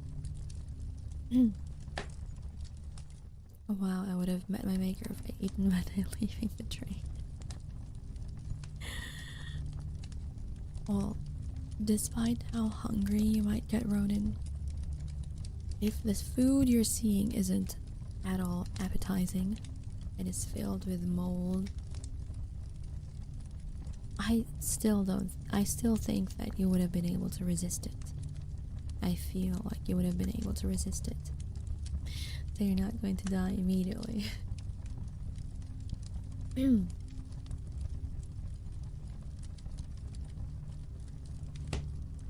I was stuck for the next 3 hours with my fatally sick friend. I feel like I have to reiterate that I am not stupid. I did not touch her directly, since there was a high possibility that she was contagious by now. There was a lot of clothing in my cabinet, and I wrapped fabric around my hands before I lifted her up and lay her down on my bed. The whole time I was very careful not to touch her with my bare skin. I could feel the heat of her skin, even through the fabric. So much that I was honestly worried the fever would fry her brain before the night was over. There was not a whole lot of options to cool her down, but I had a few bottles of water and a bunch of fabric.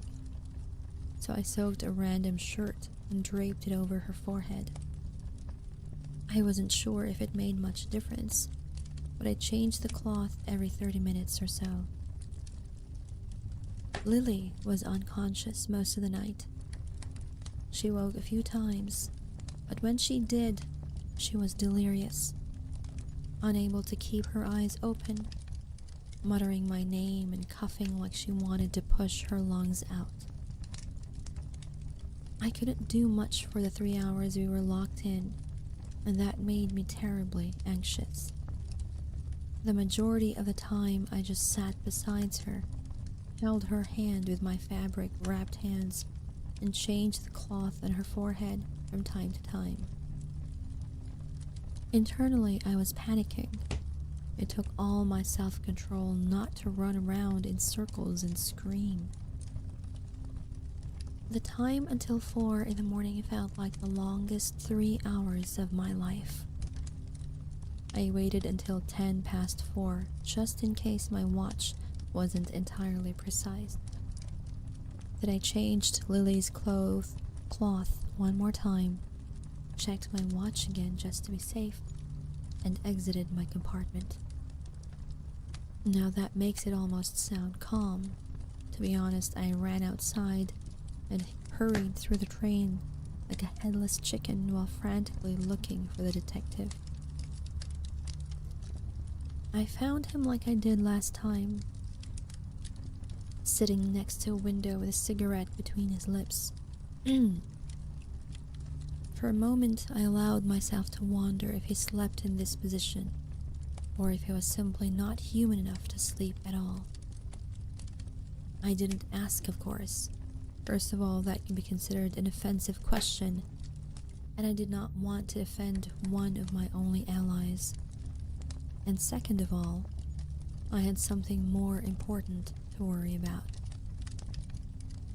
"Mr. Detective," I said, Please, I need your help, please. He looked at me, and I was painfully aware that I stood there with disheveled hair and wrinkled clothes and trembling with fear. For a few seconds, he was silent. Then he nodded and stood up. "Lead the way, kid," he told me. I hurried on, glancing behind me every few seconds to make sure he was still following me.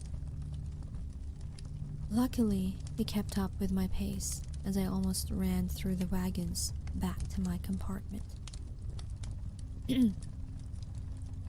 I came to a sudden halt when I saw the man with the briefcase walking towards me.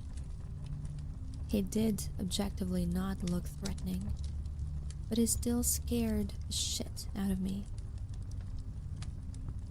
I did not feel like smiling, but I still managed to smile regardless of my mood, and took a step to the side to let him walk past me comfortably.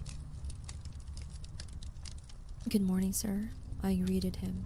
Politeness was key, wasn't it? He looked at me with his pale eyes, reciprocated my smile, and wished me a good morning as well, before continuing his way.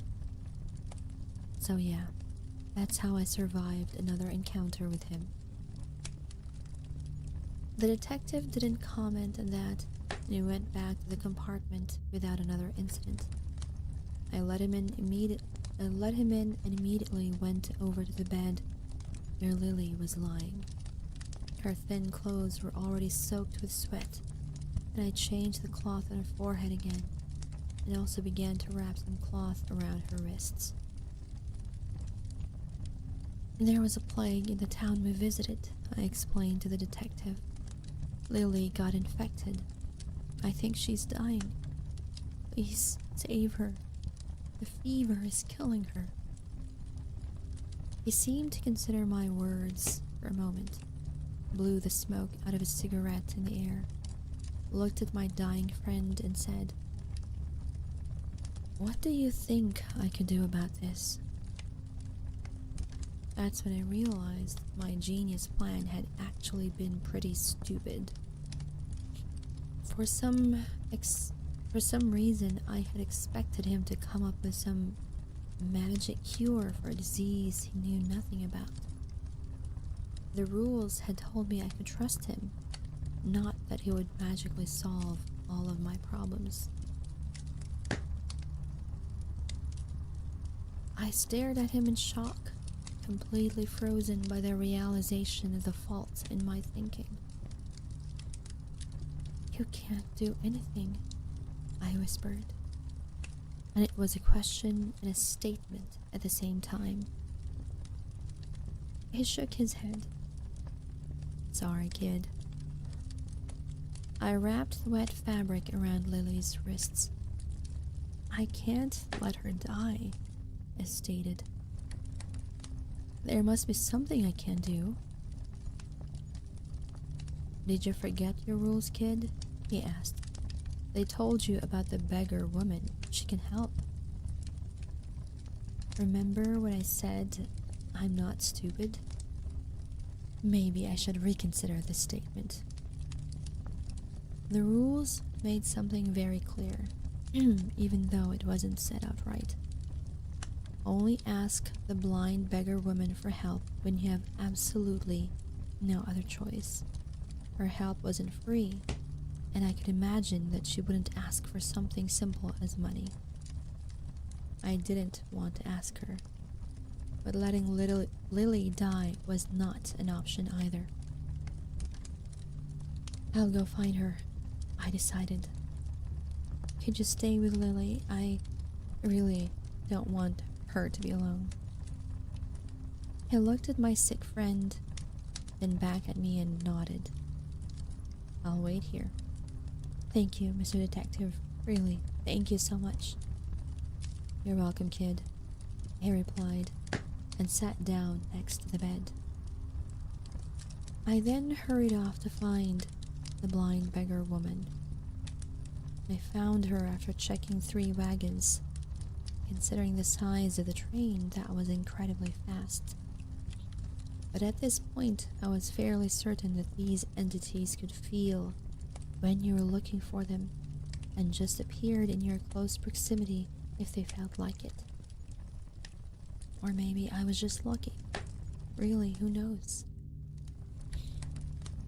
I had expected her to be old, very old, with long white hair and wrinkled skin, and dressed in a linen dress. That image had been so thoroughly burned into my mind that I didn't even recognize her at first. She was in her mid-30s, maybe had dark skin and wavy dark hair that didn't quite reach her shoulders, and she wore dirty trousers and an ill-fitted gray pullover. This woman just looked nice. "Hello," she greeted me with a warm smile on her lips. "You were looking for me." That might sound paradox, but the fact that I wasn't scared of her at all scared me. I knew better than to trust the entities around here. Also because I did a lot of Googling about inhuman things, and like every single article had told me to be wary around them. But there was something about her that made me want to trust her, and that fact alone was truly unsettling. I forced myself to stay alert as I sat down next to her. "My friend is sick. Can you help her?" "The rotting plague," she nodded. "I can save her if you want me to." I wanted to say yes, yes please. Help her. Do whatever you have to save her. But the rules had told me to ask another question first. "What do you want for this?" Let me be completely honest. I'm still a selfish person after all. I would do a lot to save Lily's life, but there were a few things I wouldn't do, even if that would ultimately result in her death. I would not die for her. If saving her would require my death, there was nothing I could do. Surviving was still my top priority after all. I also wouldn't stay in the train forever, so if the payment were my ticket, I wouldn't take the deal. Murder was also off limits. Whether the target would be human or inhuman, I wouldn't be capable of that. Luckily, the beggar woman requested no such thing. "Have dinner with me in the dining wagon this evening," she said. "Then I'll heal your friend. Good night, Trent. Sleep well, sleep tight, and don't let the bedbugs bite." I felt my blood run cold. The dining wagon was something I had been avoiding up to this point, because there was just so much that could go wrong. On the other hand, my vending machine diet started to make me sick, and I was dying for a real meal. "I don't know if she survives that long," I told the blind woman about my main concern. She shook her head. "Your friend has more than 24 hours left until she's beyond saving. Don't worry about that." She didn't lie to me. I was pretty sure about that. Like I said, I had Googled a lot. Things like this fulfill their promises as long as the price for the bargain is paid. And it could have gone way worse. She could have demanded my right hand or my firstborn baby or something. "Fine," I finally agreed. "I'll have dinner with you and you save Lily. I'll wait for you in the dining wagon at 6. She was still smiling at me. I thanked her for some reason, said goodbye, and made my way back to my compartment. It was a few minutes past 5 in the morning, and 12 hours to pass before I could fulfill the bargain and save Lily. Okay, there is an ad break coming in 1 minute, so while the ad break is going on, I will also be taking a short break. Alright? Although the blind woman had said there were more than 24 hours left for her, seeing her condition worsen by the hour wasn't exactly encouraging. It had to be mercy that she was asleep most of the time. She woke sometimes, and when she did, she spoke about how she felt it growing in her lungs, how her organs were rotting away, how her mind was burning up. I tried to tell her that everything would be okay, that I made a bargain with a blind beggar woman, and that she would save her. But I wasn't sure if she had registered my words at all. And when she wasn't awake, she suffered from fever dreams, threw her head from one side to the other, and tried to punch at non-existent threats in the air. But she was too weak to lift her arms. It took about 4 more hours for the black spots to appear on her skin. When I had seen it in the village, I had thought about discolored skin like the Black Plague had caused. Now that I could inspect it from closer proximity, I realized what it really was. Mold. Black mold. Growing directly on her skin. Alright, I shall be right back.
Alright, I have returned. Let us continue, but before that, welcome Nadia. Thank you so much for the 19 bites. We are now on chapter Let me see. Chapter 5, I believe. Yes. And dinner for two.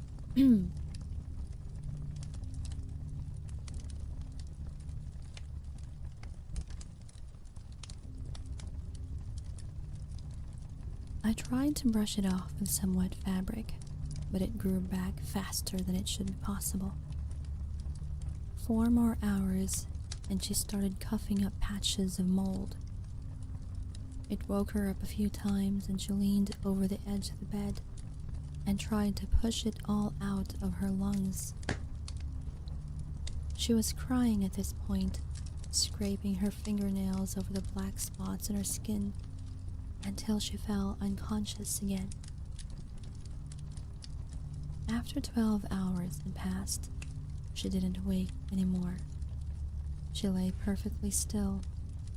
No more violent nightmares shaking her body. Her breath was shallow, and her eyes were overgrown with mold now. She was still coughing, still spitting rotting patches onto the blanket, but it didn't wake her up. Her body was basically radiating heat. The air in the compartment had become sticky and feverish like it had been in the village.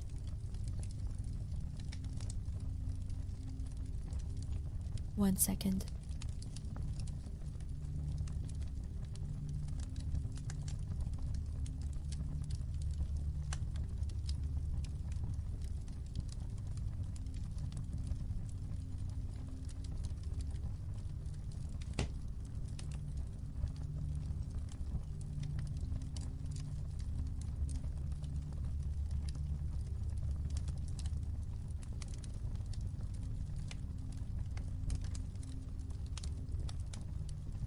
The time to meet with the blind woman had finally come. The detective had stayed with me the whole time. He wasn't able to help, so I didn't let him touch Lily because it was enough if one person got affected. So he just sat next to the door and smoked his cigarette. Not multiple cigarettes, just this one, for 12 hours straight. I didn't like these entities. They looked so human, but were just weird enough to make you question your sanity.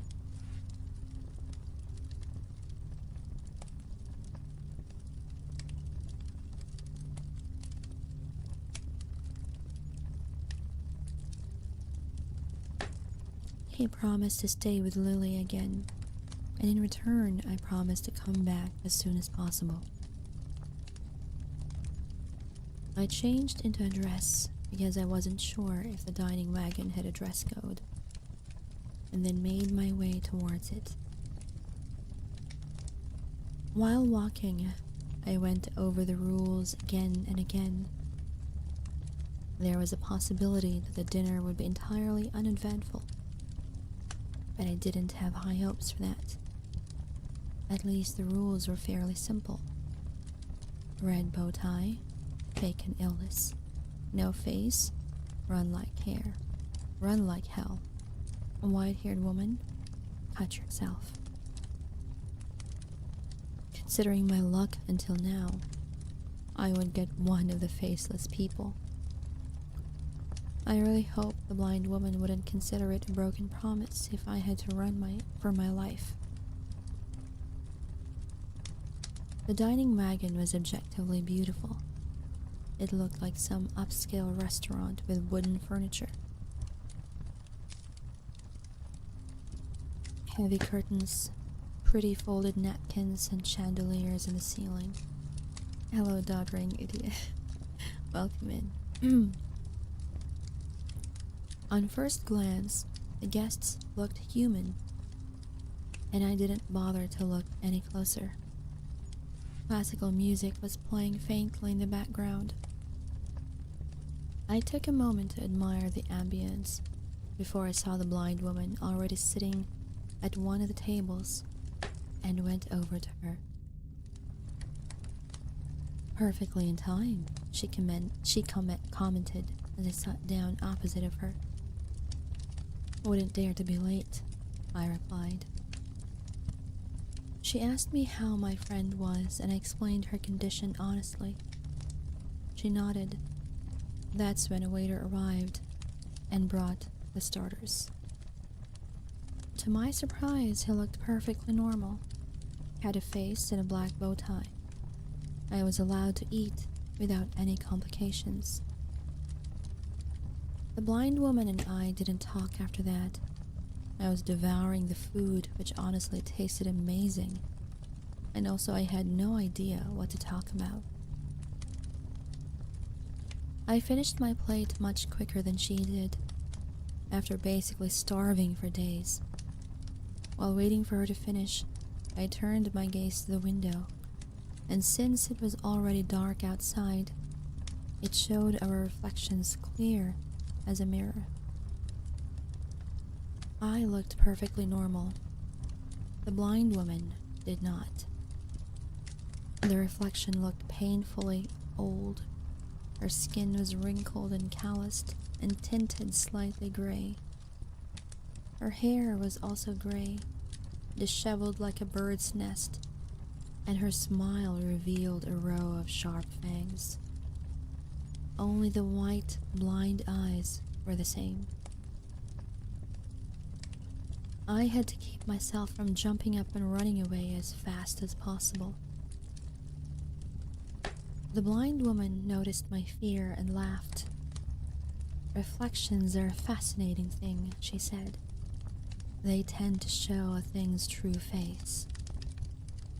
The grotesque reflection was mostly a reminder of what I was dealing with. The blind woman, the conductor, the man with a briefcase, and most likely also the detective. They were monsters, even if they looked human. "What are you?" I asked her. She raised an eyebrow. "Do you really want to know?" Yes, I wanted to. But that was not an answer she would give me for free, and one bargain with her was more than enough. "No, it's fine. I don't have to know." She nodded at that, and we continued our dinner in silence. The main course was brought by the same waiter, and I dared to hope for an uneventful dinner. We'd fallen silent again, and I was careful not to look at the reflections again, because it was easier to ignore what truly sat in front of me. Nothing was ever easy, of course. Right after we finished our plates, someone dropped the dessert in front of me. I looked up and saw not the waiter from before, but a tall woman with pale white hair that almost reached the floor, dressed in a white dress. Shit. I glanced at the table to consider my options, and all I had was a knife I just used to eat the main course. Since I didn't have much of a choice, I grabbed it and cleaned it with my napkin. My hands were shaking as I cleaned it. Then I pressed the blade to the palm of my left hand and pulled back. Do you know how sharp restaurant knives are? Have you ever tried to cut yourself with such blunt object? I can't recommend it. It doesn't work and hurts a lot. It took 3 tries until the cut was deep enough to have blood flowing. I held the injured hand over the plate and let a bit of blood flow onto the food before I closed my fist and looked at the white-haired woman. She didn't acknowledge my questioning look. She just took the plate and went away with it. The cut burned horribly. I wanted to stop the bleeding, but I didn't want to put my dirty napkin onto the open wound, so I just sat there and watched the blood drop onto the desk. After a few minutes, the blind woman handed me her own clean napkin. "You paid the price," she stated, and for a moment I wasn't sure if she was talking about the white-haired woman or our bargain. But then she put a thermos on the table. 1 cup for you, and 1 cup for your friend, every hour until it is empty. This will cure her. Hello, Bader. Hello, welcome in. Thank you so much for the bite, by the way. Your first bite. I thanked her, took the thermos, and when I stood up, I noticed my blood had disappeared from the tablecloth. I sure hope the train liked his meal. I returned to my compartment and did exactly as the blind woman had instructed. I poured 1 cup of the brownish liquid for myself, and it tasted bitter when I drank it. I guess Lily had infected me somehow. But the disease was in a very early stage, so 1 cup would suffice. But I poured another cup and made Lily drink it.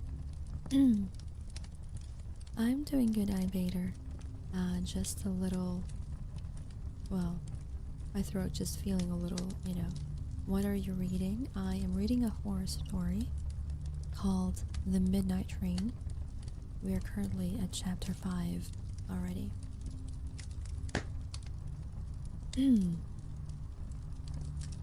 I spent the following hours feeling sick and coughing up black mold. Yes, it was exactly as disgusting as it sounds. I threw up at some point from the rotten taste that was left in my mouth. I struggled to give Lily the next dose of her medicine and collapsed onto the floor again, trembling and still coughing and with a paralyzing bellyache. The detective did not offer his help, but he brought me water a few times and I appreciated that. He stayed until sunrise, and I gave Lily the rest of the medicine, and I was finally feeling alright again. I thanked him before he left. I'm sorry if I keep interrupting you. I'll not type to let you read. Don't worry. It has been a while, so don't worry about it. You're more than welcome to stay and listen as well. Lily woke up shortly after and asked what had happened. I told her everything from the moment she collapsed until now, and she cried and thanked me 1,000 times and hugged me, and then she threw up a pile of black mold. I hope your throat is okay. I have water, warm water with me, and I have some lozenges as well, so I'm pretty sure I'll be okay. But thank you. Oh, Discord. 1 second. Let me just type that in. There you go.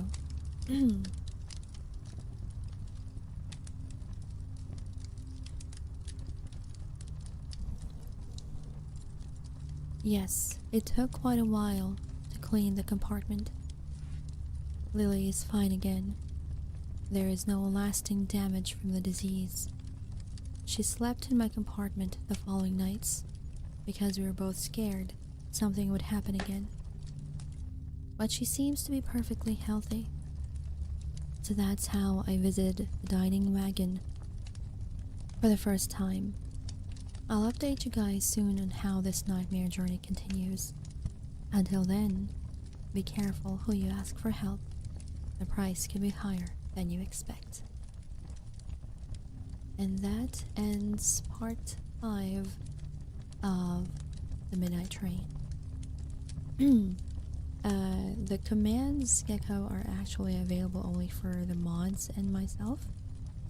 Let me try to see if it's available for everyone. Let me check. No, it's not.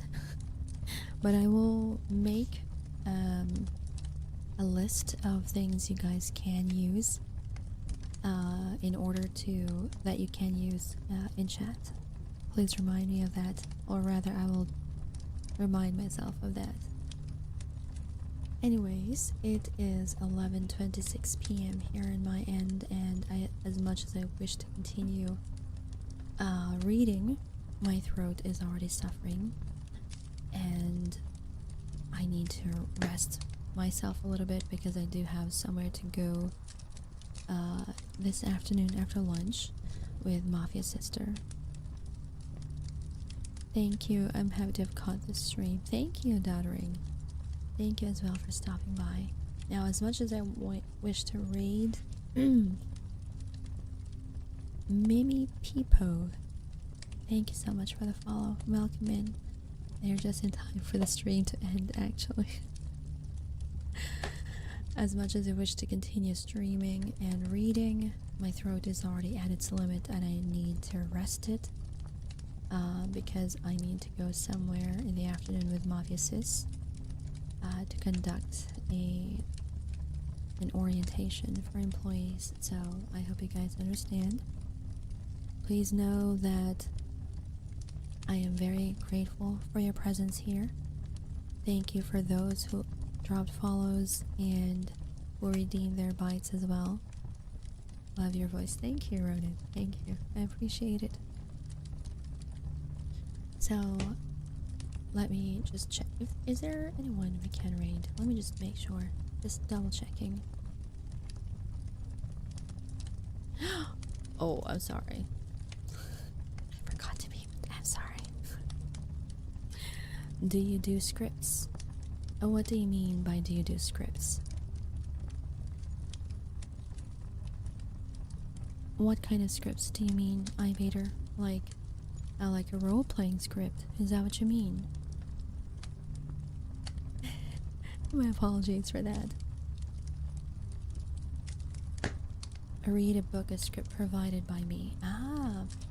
Actually, that is something that I forgot to actually ask you guys. If there is any story or book, preferably story, because we don't want a book. Book would be quite long. But if there is anything that you guys would like me to read, please feel free to recommend them. I will create a channel on Discord where you guys can post your requests and recommendations for stories that you would like for me to read, or scripts that you would like for me to read.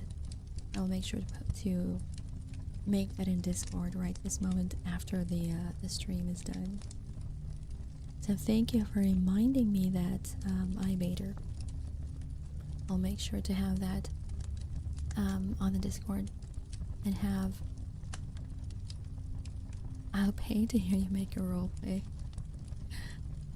I will make the channel so that you guys can post your requests over there. Alright? So for now, Sir Zod, thank you for the 49 bites. Are you about to head off to bed? No, you're not. It's still 11:29 p.m. so you're still pretty much awake. Thank you as well, Doddering, for the 2 bites. A lot of people have redeemed their bites today. It seems to be about discount energy drink, and poor life choices. And then of course there is the pints payable at night. Thank you guys so much. Thank you for staying with me until the end of the stream. I know that my ASMR streams are still quite the schedules are still a little bit iffy, but I'm hoping to be able to establish a more regular schedule sooner rather than later. But for now I'm still observing the results of the different schedules that I have for ASMR. And why I own you 3 pints now? That is because that's what the bite says. 3 pints. It doesn't really say 3 pints of blood, but maybe it is. I don't know. Anyways, I will see you guys. I added you in Discord. Alright. I will open up my Discord after the stream because I have the Discord closed for this one. I will see you guys in my next stream, and as always, keep safe. This has been your vampire Onesimus Sister Midnight, signing off. Bye everyone.